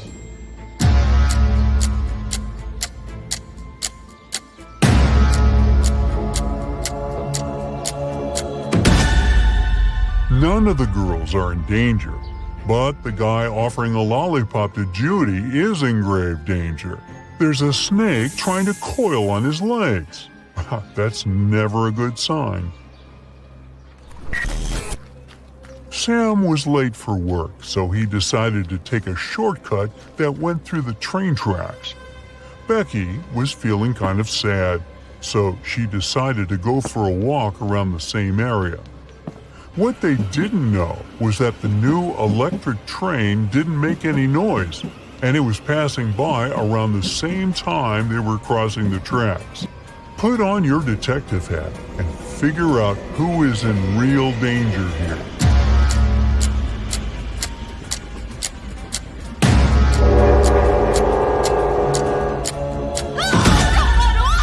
It's Sam.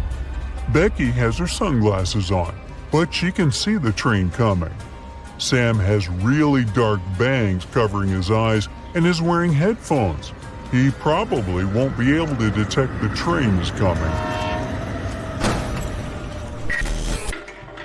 Derek and Lola went out for a dinner date. They ordered food and drinks and were ready to dig in when they noticed something was off. We need you to be swift here and figure out which one of them is in real danger. Share your thoughts below.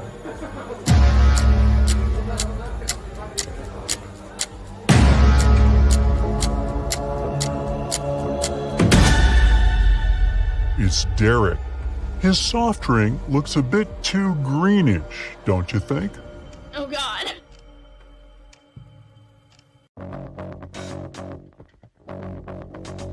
Hey there, Brightsider. I've got some refreshing riddles for you. Let's start with a warming up activity. Your main goal is to answer fast and correctly, of course. Yeah. I have cities, but no houses. I have forests, but no trees. I have water, but no fish. What am I?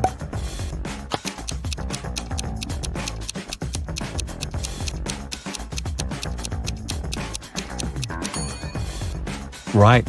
I'm a map. What can run but never walks? Has a mouth but never talks? Certainly not me. has a head but never weeps, has a bed but never sleeps.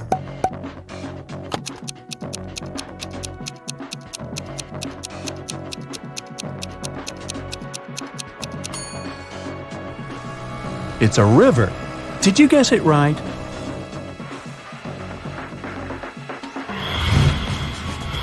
What runs all around your backyard yet never moves?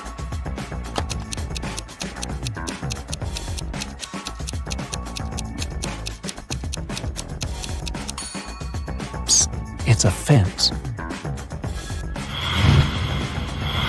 I'm a box that holds keys without locks, yet my keys can unlock your imagination. What am I?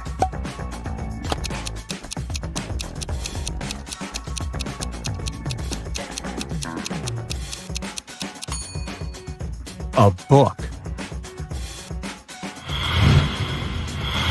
Now I've got a bit tougher brain teaser for you. What TV series is represented by this rebus? Here's a hint.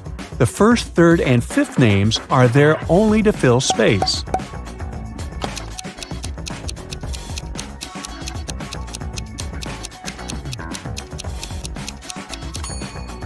And the answer is Even Stevens. All of the even numbers correspond to some kind of a variation of the name Stephen.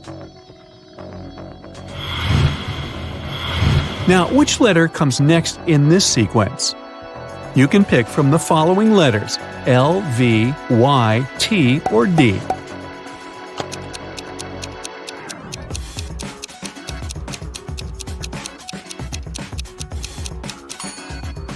We need the letter Y. The sequence stands for second, minute, hour, day, week, month, and year.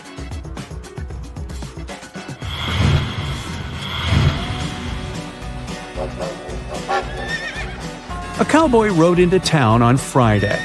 He stayed for 3 nights and rode out on Friday. How is it possible?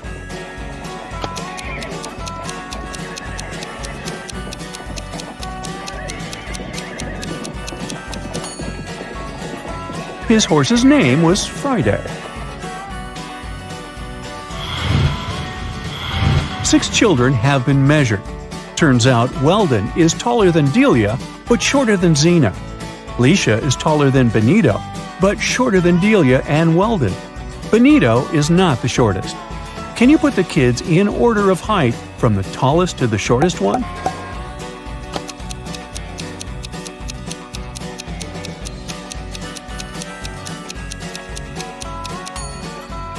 The right order is Zena, Weldon, Delia, Leisha, Benito, and Charlotte. Look at these athletes. Who will win the race?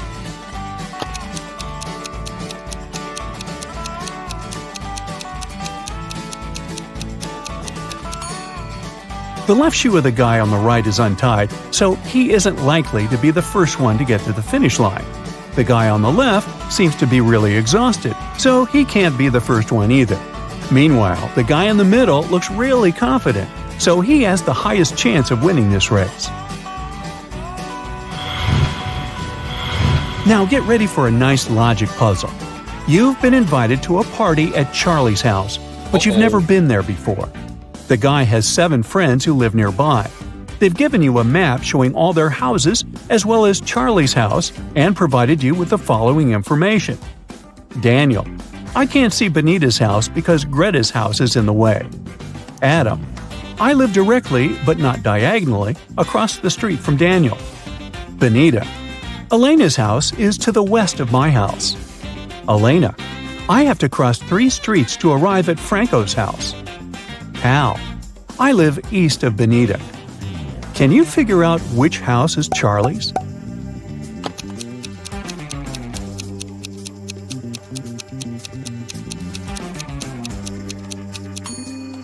It's House E, and that's where the rest of the friends live.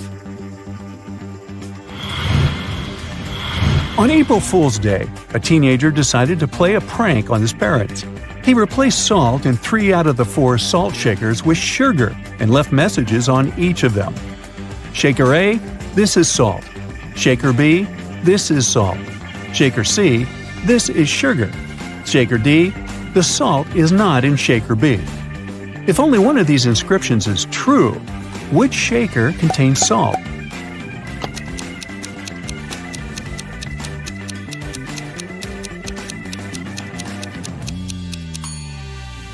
The only truthful statement is statement D. The salt is not in shaker B. Otherwise, two statements will be true and it's against the rules. And if statement D is true, then the salt is in shaker C. If Teresa's daughter is my daughter's mother, what am I to Teresa? You can choose from the following options.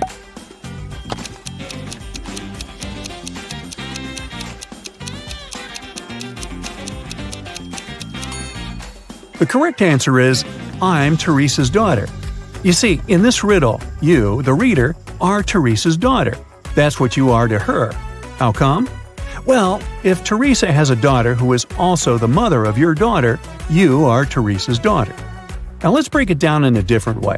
Teresa is your daughter's grandmother, which makes Teresa your mother and makes you the daughter of Teresa.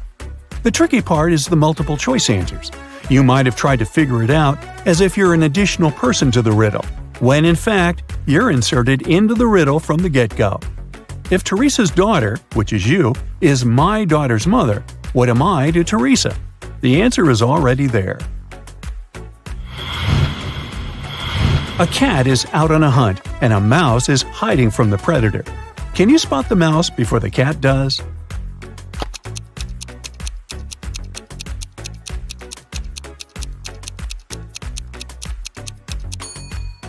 Here it is. Find the number that best completes the following sequence.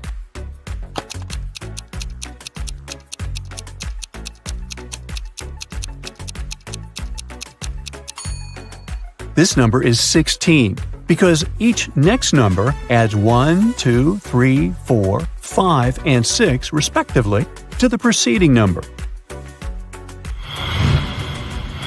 Let's have a small break and crack some short riddles, but you need to be fast. Yeah. I make two people out of one. What am I?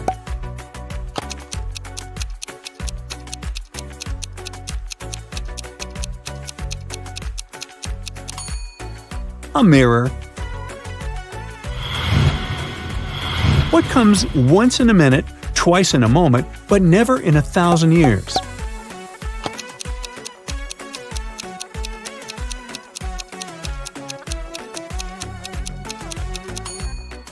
It's the letter M.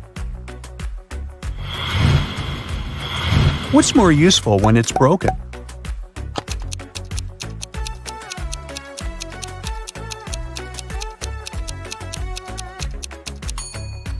The answer is an egg. What did a computer eat on the moon?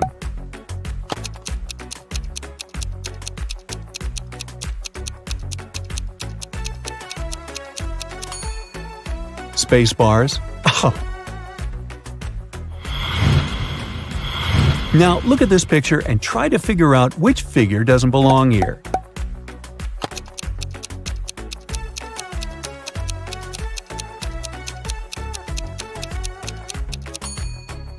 It's the triangle. It has only 3 line segments, while the other figures have 4. Another image to examine. Can you deduce which woman is rich?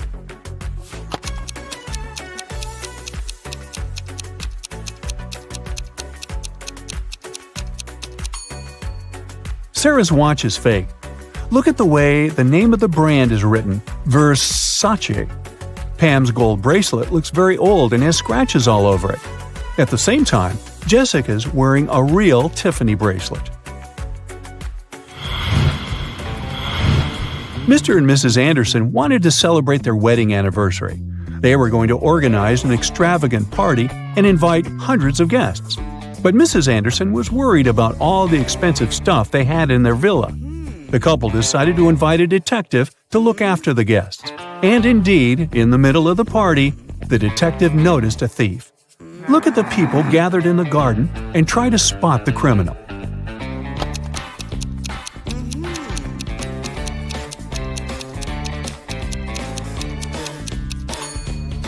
It's the guy on the left. He's trying to steal a woman's bracelet. One morning, Donna came to the office and found a box of chocolates on her desk. There was a strange note.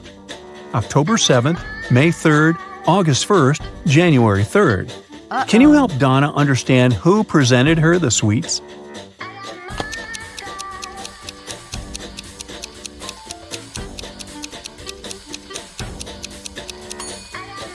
Her secret admirer is Ryan. Those are not dates. The numbers actually means the needed letter in the name of the month. Detective Mitchell was following a bank robber, but after the criminal turned the corner, he seemed to vanish into thin air. After wandering around for a while, the detective came across a small park with a lake. Right on the shore, there were several marble statues. The man was about to pass by when something drew his attention. He realized where the criminal was. Can you figure it out?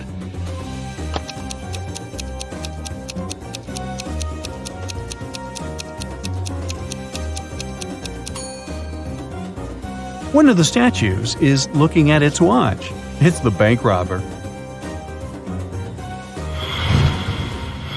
Dennis is taking part in a competition. If his last answer is correct, he'll get a prize, an expensive watch. But first, he needs to figure out which of these two watches is real and which is just a toy.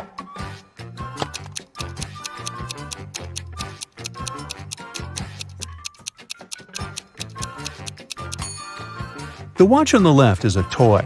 Look at its minute hand. It's too long and won't be able to pass all the way around the watch face.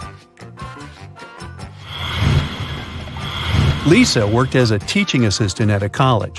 One day, she had to look after a group of students who were writing an exam. Lisa knew that some of them were going to cheat, and indeed, soon after the exam started, the girl spotted one person who was cheating. Who was it?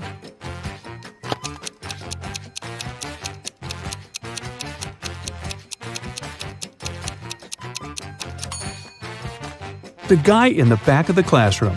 He's got the answers written on his arm.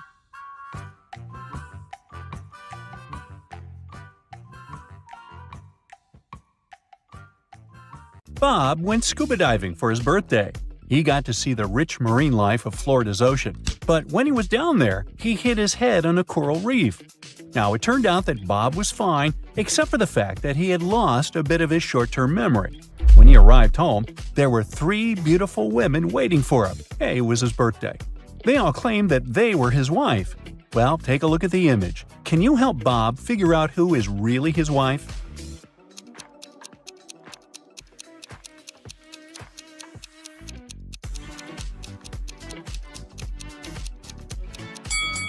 It's the second woman on the right. If you look closely, you'll see she's wearing the same gold ring that Bob's wearing. Henry is the CEO of his own company. Have a look at the picture. One of these ladies is Henry's sister. Can you figure out who?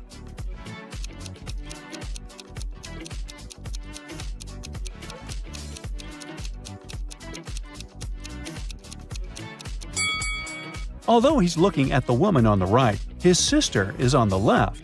They both have the same birthmark on their necks. Good eye, if you caught that. There was a recent break-in at Mr. Frank's grocery store. Luckily, the security cameras captured everything. Mr. Frank called in Detective Harper to crack the case.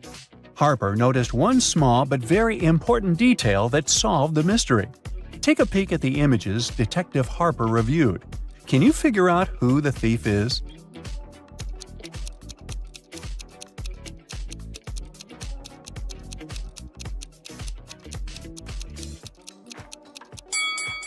Let's see. That guy is just carrying around a baguette. The one near the fridge has normal groceries in her cart. And the last guy is holding a lettuce in his hands.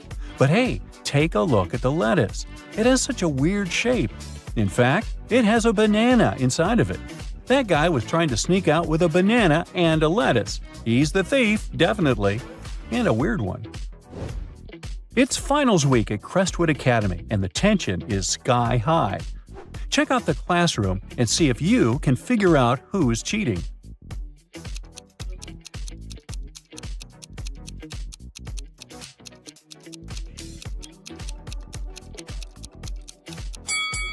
It's the student with the smartwatch. He's looking at his watch to get the answers to the exam. Mrs. Bells has 3 sons. She is the best cook in the family, and she loves to make her family amazing dinners. Her sons love her, but say she keeps giving the best food to her favorite son. Examine the image carefully. Can you figure out who is her favorite son?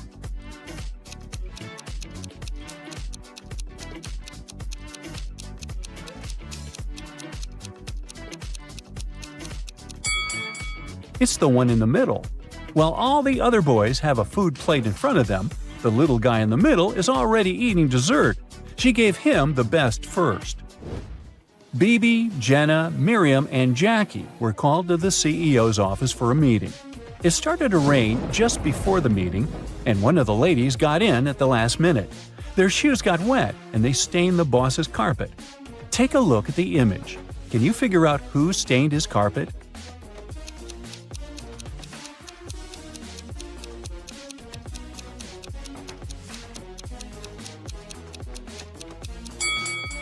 It was Miriam, the third lady in the middle. She is the one wearing high-heeled shoes, and if you look closely, that's the shape that matches the footprints. It was Paula's wedding, and everyone was beyond excited. One of the bridesmaids just caught the bouquet and was happily talking to the other ladies about it. Take a look at the image. Can you figure out which one of them caught it?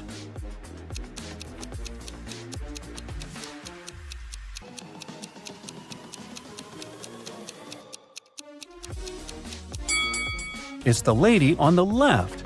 If you notice, she's surrounded by bees, who were attracted by the flower's pollen. It was Ricky's birthday, and he invited his best friends to go camping with him.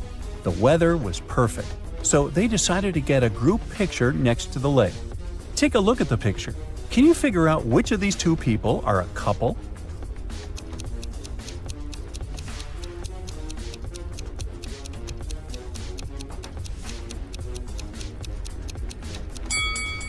If you look closely, the first girl on the left and the boy in the middle have matching tattoos.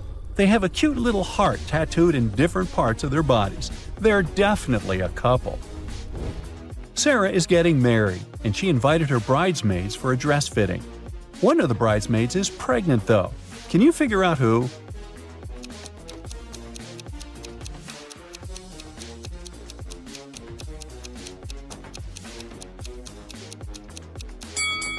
Oh, it's the lady eating the pie, of course. She's definitely having one of those irresistible cravings.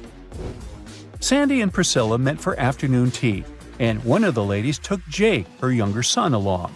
Can you figure out who Jake's biological mother is just by looking at the picture?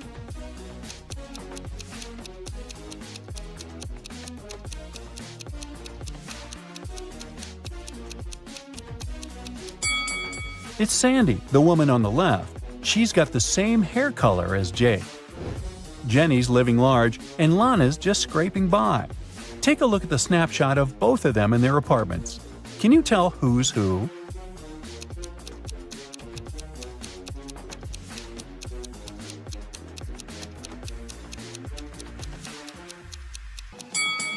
Lana's on the left.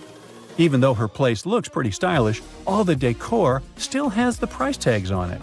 She's probably planning to return everything after snapping that picture. Alex and Jordan finally decided to get married after dating for 5 years. On their wedding day, just before the ceremony was about to start, Jordan asked Alex to grab a bracelet from her dressing room, the one he gave her on their first anniversary. But when Alex walked in, something super weird happened. 3 Jordans were standing before him, all looking exactly the same. Since Jordan's uncle was a bit of a mad scientist, Alex immediately suspected he'd cloned her. Take a look at the picture. Can you figure out which one is the real Jordan?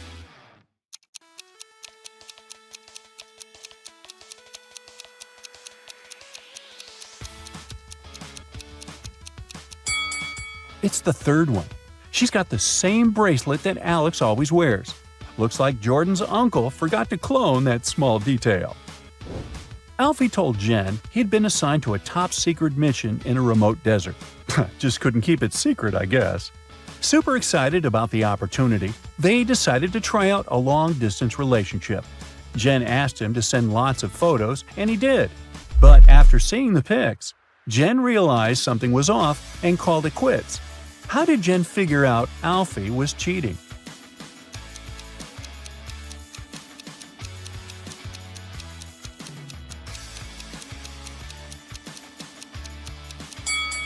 One of the last pics that Alfie sent had palm trees in the background, but there aren't any palm trees in the desert. Plus, the photos of the animals, there were kangaroos and koalas, which definitely don't live in the desert. Looks like Alfie faked the pics and wasn't where he said he was. Oh, and in one of the photos, there's a lipstick smudge on his shirt. Uh-oh. Ed's mom was responsible for overseeing the catering of his wedding. She went inside the kitchen to check if everything was okay, but came outside screaming. Can you guess what made her so mad?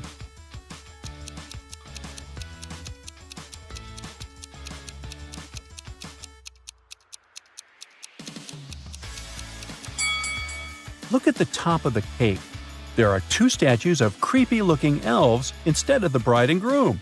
She wanted them to fix that immediately. Your cousin invites you to an amusement park called Funland's Frenzy.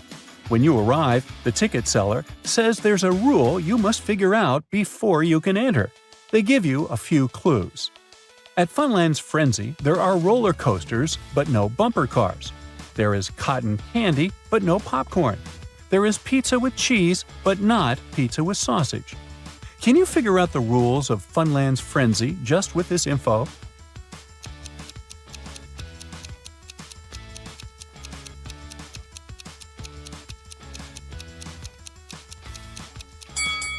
The rule is that only things with double consonants are allowed.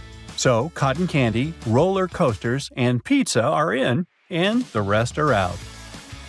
Hey, are you ready to test your brain power and see how much of it you actually use? Then, let's start. There once was an evil king who loved himself so much, he'd always carry a pocket mirror to admire his own reflection. He wanted to have the largest and the most expensive castle in the whole world. He made workers build it day and night without a break, so they decided to take revenge on him. Once the castle was ready, the king went in and found himself in a maze.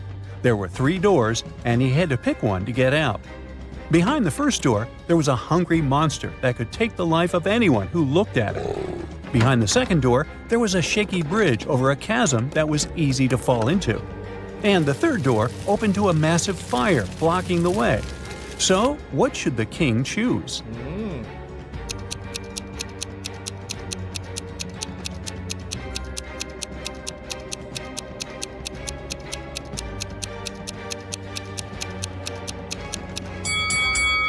The king should choose the first door.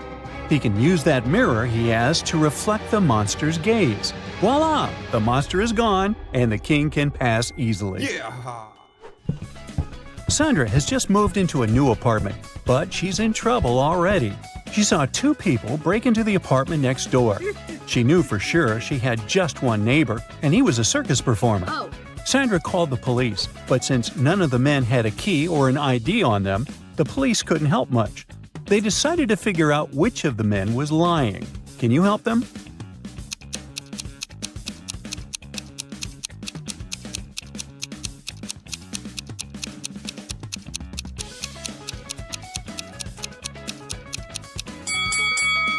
Although there's plenty of sports gear in the room, the real clue is the flower on the clown's hat.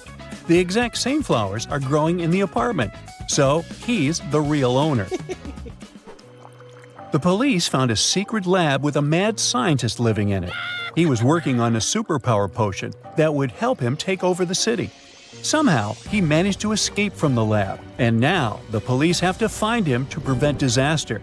Do you have any ideas on how to do it?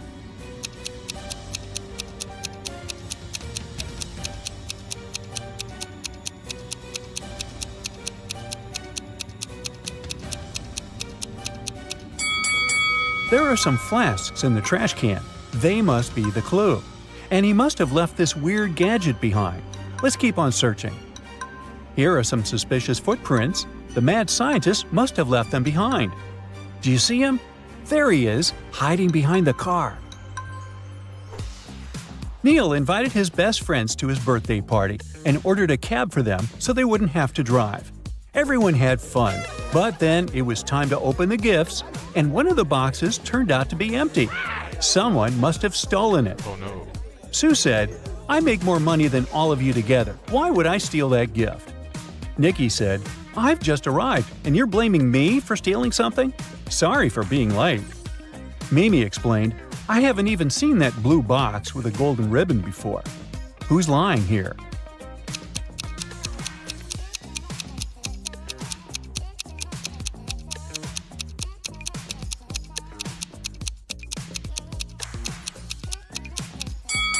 Nikki.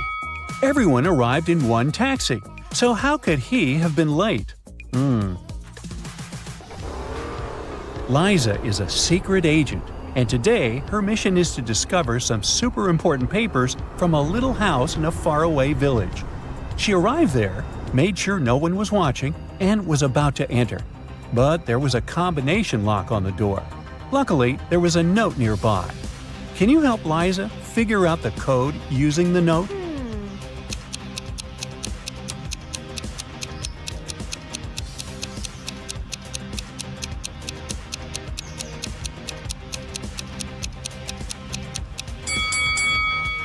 You have to count how many logs there are in each section of the house.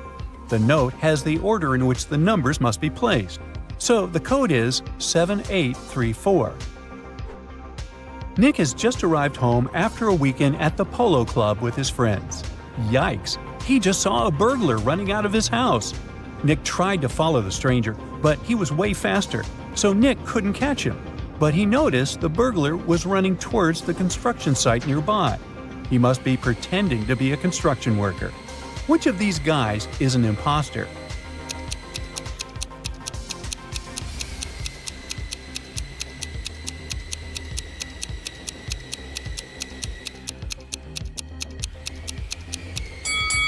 Look, this guy is trying to saw through a beam. The guy on top will fall if he succeeds here. He must be the burglar. This family only seems normal. The dad is a real superhero. He can travel in time, he can fly, has super hearing, and always knows when someone is lying. It's cool, but not for his son. He has really bad grades at school and was grounded for the holidays. The boy really wants to go to his best friend's birthday party. How can he escape? He can tell his dad he has to be at school today. He can lock himself in and escape through the window. He can run away quietly while his dad is watching TV.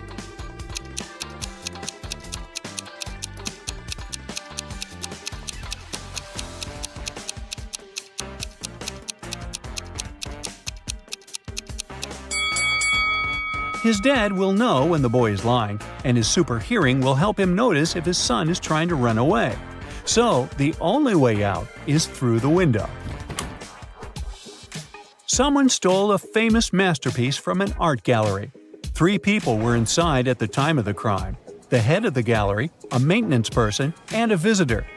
The head of the gallery told the police, "I was in my office signing papers." The maintenance person said, "I was cleaning on the second floor and haven't noticed anything suspicious." The visitor said, "I was in the modern art hall and was looking at exhibits." The police immediately guessed who was lying. Can you do the same?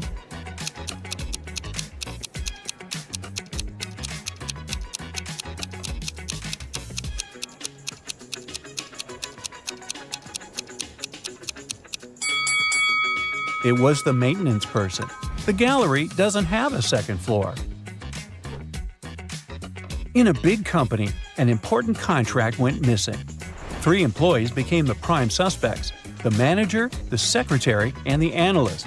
Here's what they had to say. The manager said, "I was busy at meetings with clients all day." The secretary insisted, "I was filing mail in the archive." The analyst claimed, "I was analyzing reports from the last quarter." The police quickly figured out who was lying. So, who stole the document and how did they know?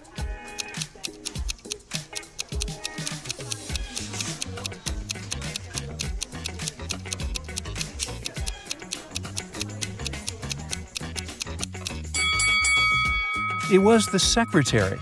The company only updates the archive on Fridays, but this happened on a Wednesday. Busted! Someone tried to hack the security system of a top-secret research base. The base is really well equipped, with self-updating software and all the latest tech.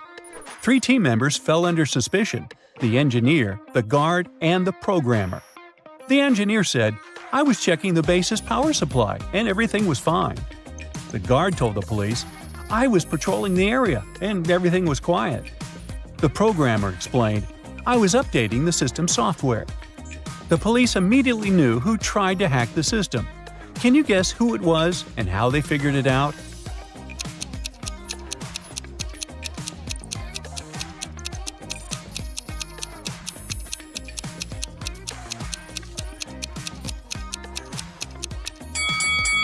It was the programmer.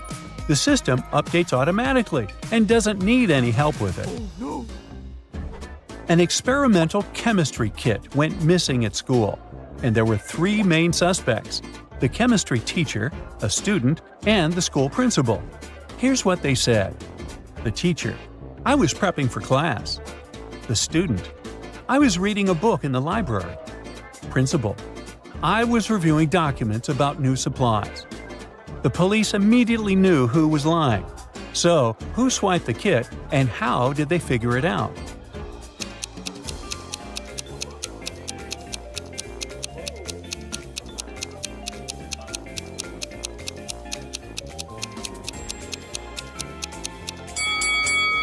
It was the student.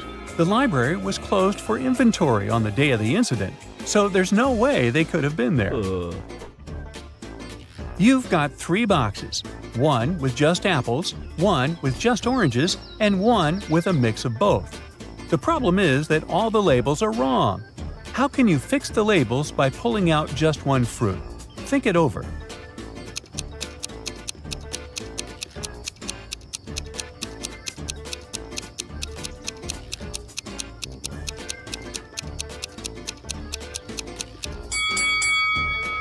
So here's the trick. Grab a fruit from the box labeled mixed. Since all the labels are wrong, this box actually has either just apples or just oranges. Let's say you pull out an apple. It would mean that this box is actually the just apples box. Now you've got 2 boxes left. The one labeled oranges can't just be oranges because it's mislabeled. And it can't be just apples because you've already found the apple box. So it must be the mixed box. It means the last box, which was labeled apples, must be the just oranges box. And there you go. You've sorted out all the boxes. Psst, you. Yeah, you. I really need your detective help with these riddles. Maria came to a beauty salon. She had 2 appointments, a manicure and a haircut. Suddenly, she realized that one of the professionals working there was dangerous. Who was it? The hairdresser with huge stained scissors and brushes in the pocket of her apron, or the nail tech with a nail file and suspicious red stains on her uniform?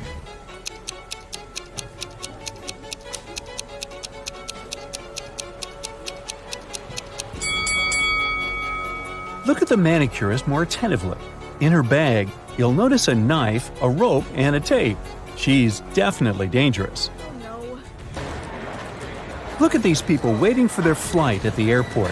Can you figure out which of them is a dog owner?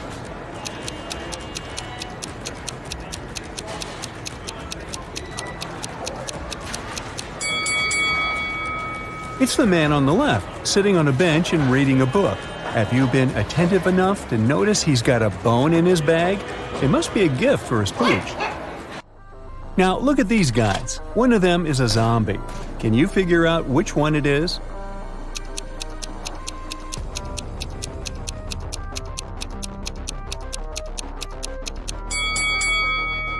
When you think about it, you'll understand that zombies are into brains, not computers.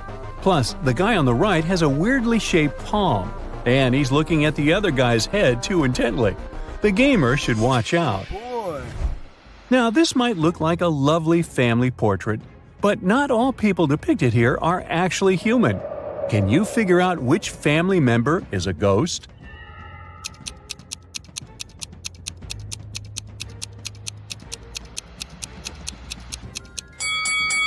pay attention to the shadows. The man is the only person in this photo to have one. Sadly, the rest of his family are just ghosts. You've got to choose one room in which you'll have to spend 1 hour. One of the rooms is swarming with thousands of rats. Another is almost completely filled with water. And the last room is an infinite pool with jellyfish. Which room should you pick?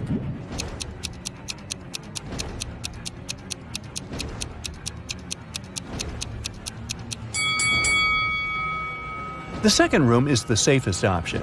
If you manage to stay close to the surface, you'll be able to breathe since there's a bit of space between the ceiling and the water. Oh, yes. Look at these hybrid animals. You're about to fight one of them. Think twice before picking your opponent. The wrong choice may cost you your life.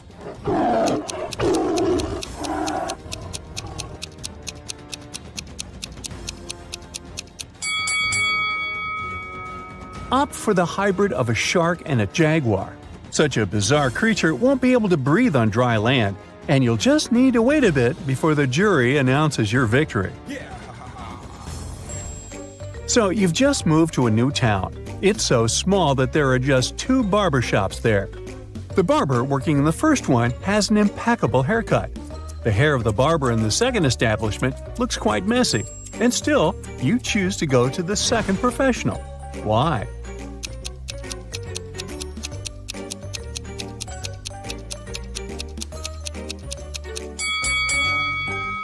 Well, if there are just 2 barbers in the town, it means the second barber gave the first one his perfect haircut.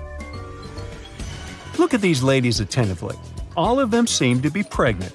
But what if I tell you that one of them has just stolen a watermelon? Can you figure out who it is?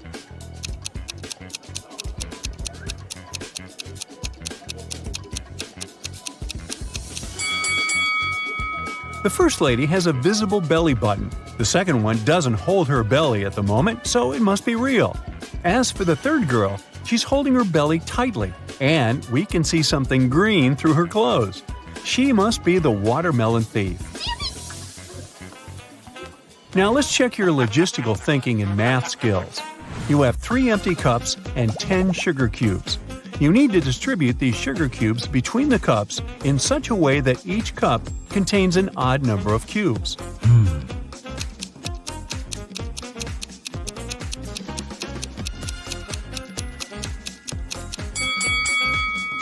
All you need to do is put 3 cubes in the first cup and 3 cubes in the second cup. After that, place the remaining 4 cubes and the second cup in cup number 3. This way, the first cup will have 3 sugar cubes, which is an odd number. The second cup will have 3 sugar cubes too. As for cup number 3, it will contain 7 sugar cubes, 4 of its own and 3 from the second cup. You have a box with multicolored marbles. All but 2 of them are red, all but 2 are blue, and all but 2 are green. How many marbles are there in the box?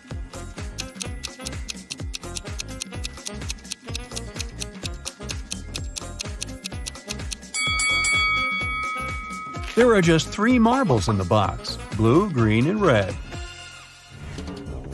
A young lady has the same number of brothers and sisters, but each of her brothers has twice fewer brothers and sisters.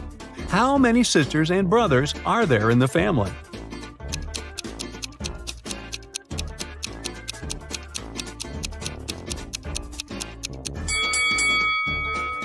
There are 4 girls and 3 boys in the family.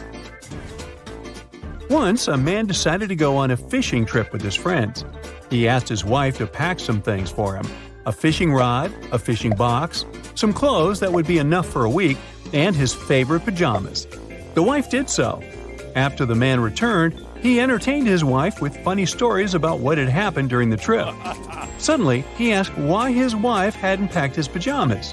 The wife immediately understood that her husband was lying to her. He hadn't been on a fishing trip. How did she understand that?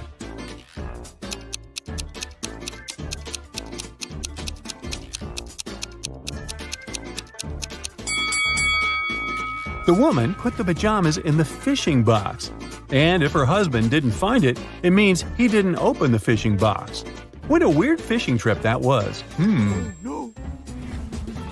Jack is participating in a challenge. He's made it to the last stage, which takes place in a desert. If he succeeds now, he'll win $1 million. Jack needs to get a key out of one of 4 pots. On top of the first pot, there's a bowl filled with a strong acid. The second pot is covered with a bowl full of venomous spiders. In the bowl placed on the third pot, Jack sees a raging fire. A viper is curled up in the bowl covering the fourth pot. Now Jack isn't allowed to drop the bowls to the ground or turn them over. Which pot should he choose?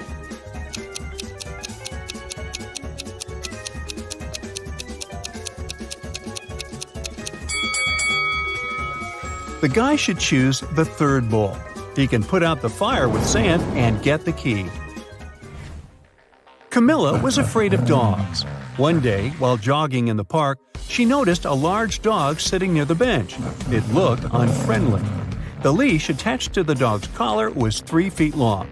Camilla decided it would be safe to pass by if there were at least 7 feet of space between her and the animal. But even on a leash, the dog still managed to bite her. How come?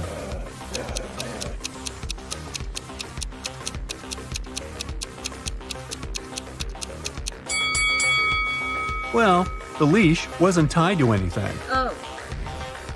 Kevin, a security guard in an amusement park, found a boy standing near a roller coaster. The kid said his name was Nick. He didn't know where his father was. Kevin took Nick to his office and made an announcement. Soon after that, 2 men showed up at the door. The first exclaimed that he and his son had been in a cafe. But after eating his burger, the man felt so unwell he had to spend almost 20 minutes in the bathroom. When he got out, his son wasn't around. The other man interrupted him, saying that he had ridden a roller coaster with his son. Then he left the boy to wait there and went to get some hot dogs. Which man was Nick's father?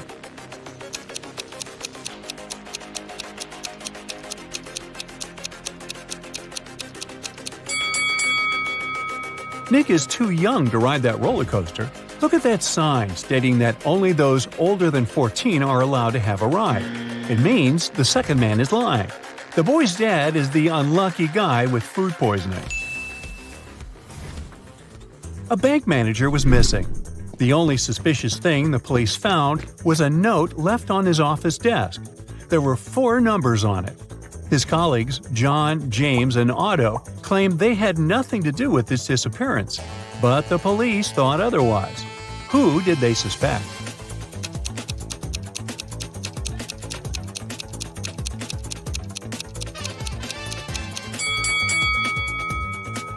When you write the word 1, it starts with the letter O.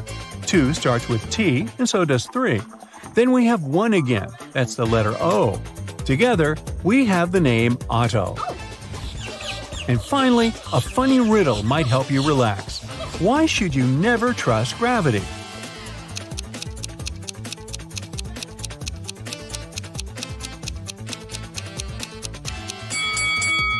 Because gravity will always let you down. Have a good one! Hey, dear detective! It's time you apply your skills to solve the toughest brain teasers we've got. Look at these hands. All of them seem to belong to wealthy people. But it's just an illusion. Your first case is to figure out which person is indeed rich.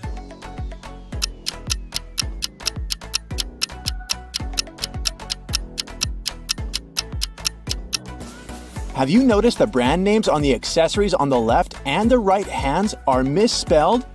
These luxury items must be fake. As for the hand in the middle, it's decorated with a real gold bracelet. It most likely belongs to a rich person. Now, look at these travelers and their bags very attentively.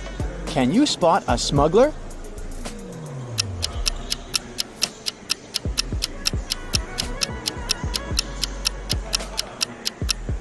Why would a blind person need a flashlight in his luggage? That's suspicious. He must be the criminal we're looking for. Which of these people is poor?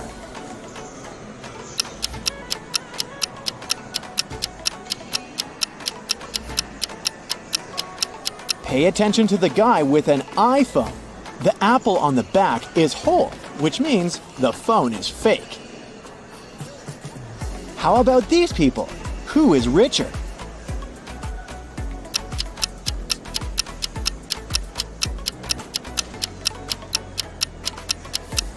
The man on the left looks like a rich businessman, but he might be pretending.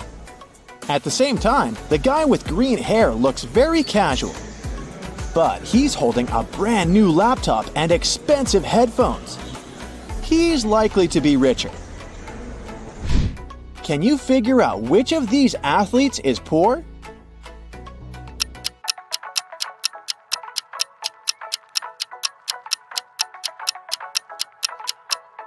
It must be the blonde guy who's wearing a fake Adidas shirt. Or should I say, a Bebas. You wake up in a room with 3 doors. Suddenly, someone starts knocking on each of them. You come up to each door in turn and sneak a peek through the peephole. Behind each door, there's a police officer. Do you know which door is safe to open?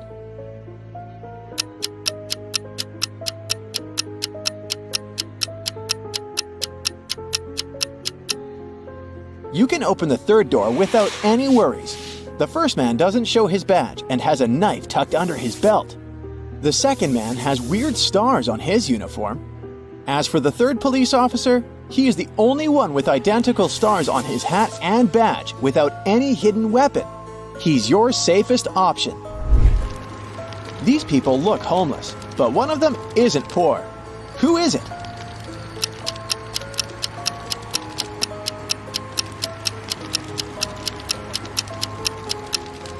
Look at the guy with the cart. He's got car keys. Now this task is tough. Which of these ladies doesn't have a lot of money?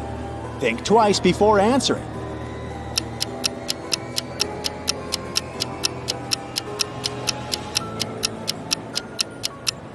The lady in pink buys only those clothes that are on sale. She might be poor. Doris was having a beach vacation with her friend Teresa. One morning, the young women were sunbathing near the water. Teresa went to a cafe to get some lemonade while Doris went swimming. When she came back, she saw that her smartphone, which she had left on her beach towel, was gone. She asked a man sunbathing nearby if he had seen her smartphone. He answered that he'd been sleeping the whole time. At this moment, Teresa came back with the lemonade. She looked around and immediately understood where Doris's phone was. Who took it?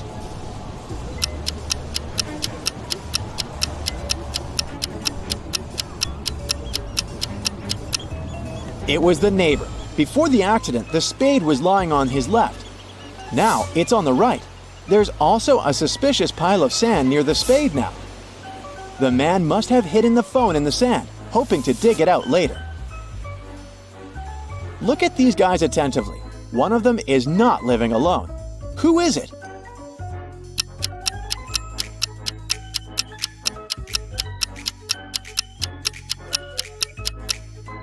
The man on the right. He's got 2 toothbrushes. Joe had a friend, Randy, who never answered questions directly. Once, Joe sent Randy a message inviting him to join their common friends in a cafe. Randy's answer was kinda weird. Sorry, no money. Job and job. Luckily, Joe knew his friend well enough to understand what he meant. But can you figure it out?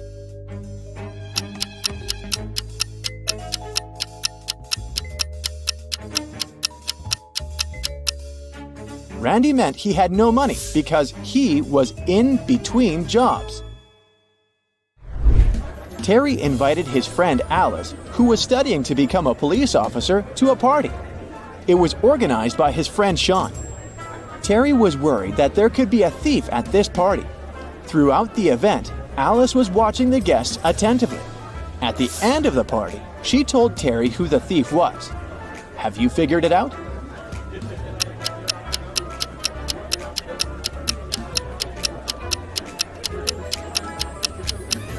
It's the host, Sean. At the beginning of the party, one of the guests had a watch on his wrist, and this woman had a beautiful necklace. But at the end of the party, the watch was already on Sean's wrist, and the necklace was in the flower pot. The police were informed that one of the most wanted criminals, Carl Walker, was going to arrive in the country. According to this information, the man was going to come by plane. Unfortunately, the police knew very little about him. He was short, wearing glasses, and traveling under a false name. Detective Adams went to the airport. He detained 4 people who fit the description. They were Mr. Lewis, Mr. Relkoff, Mr. Taylor, and Mr. Wilson. Can you figure out who the criminal is?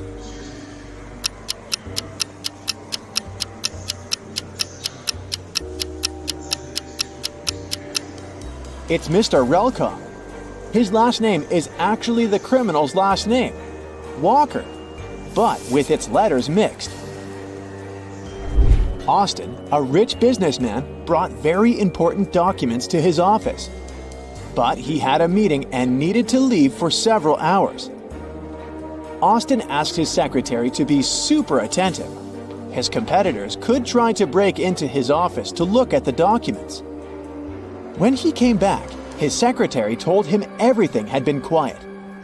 But when the man looked around, he realized someone had been inside his office.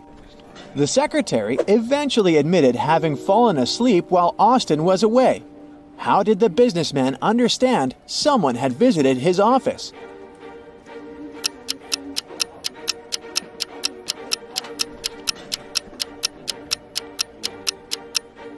The globe on his desk is now turned in the opposite direction. You're trapped in a room with no doors or windows. All of a sudden, the room starts filling with water. You check everywhere but can't find any way to turn it off. You know that help is on the way, but it's still at least 5 minutes until their arrival. You only have 2 minutes. After that, the entire room will be flooded. Obviously, you can't hold your breath for 3 minutes. You've got 3 objects, but only one of them can save your life. What should you choose? A straw, a rope, or an empty bucket?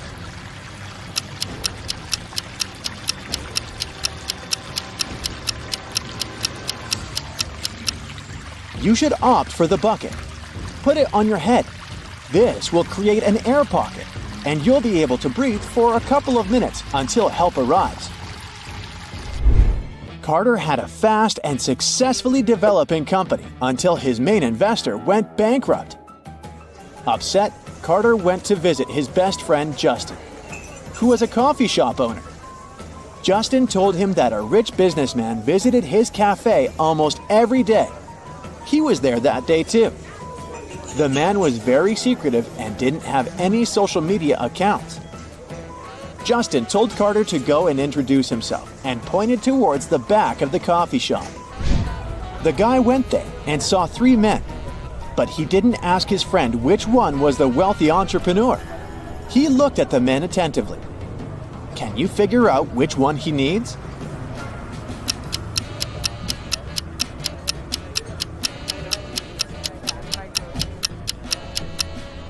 It isn't the guy in the middle. He has a dollar store bag. The one on the right could be rich, but he's recording an Instagram story. And the businessman isn't active on any social media. This means the man Carter needs is on the left. 3 friends agreed to hang out together on a Friday night. One of them, Brian, was tasked with bringing pizza. But the guy was running extremely late.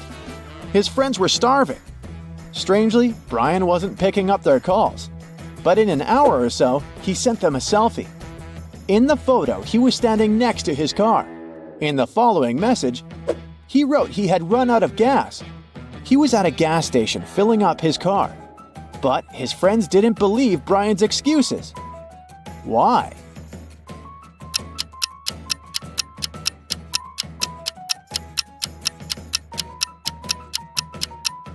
In the picture, it's clearly seen that the guy has an electric car.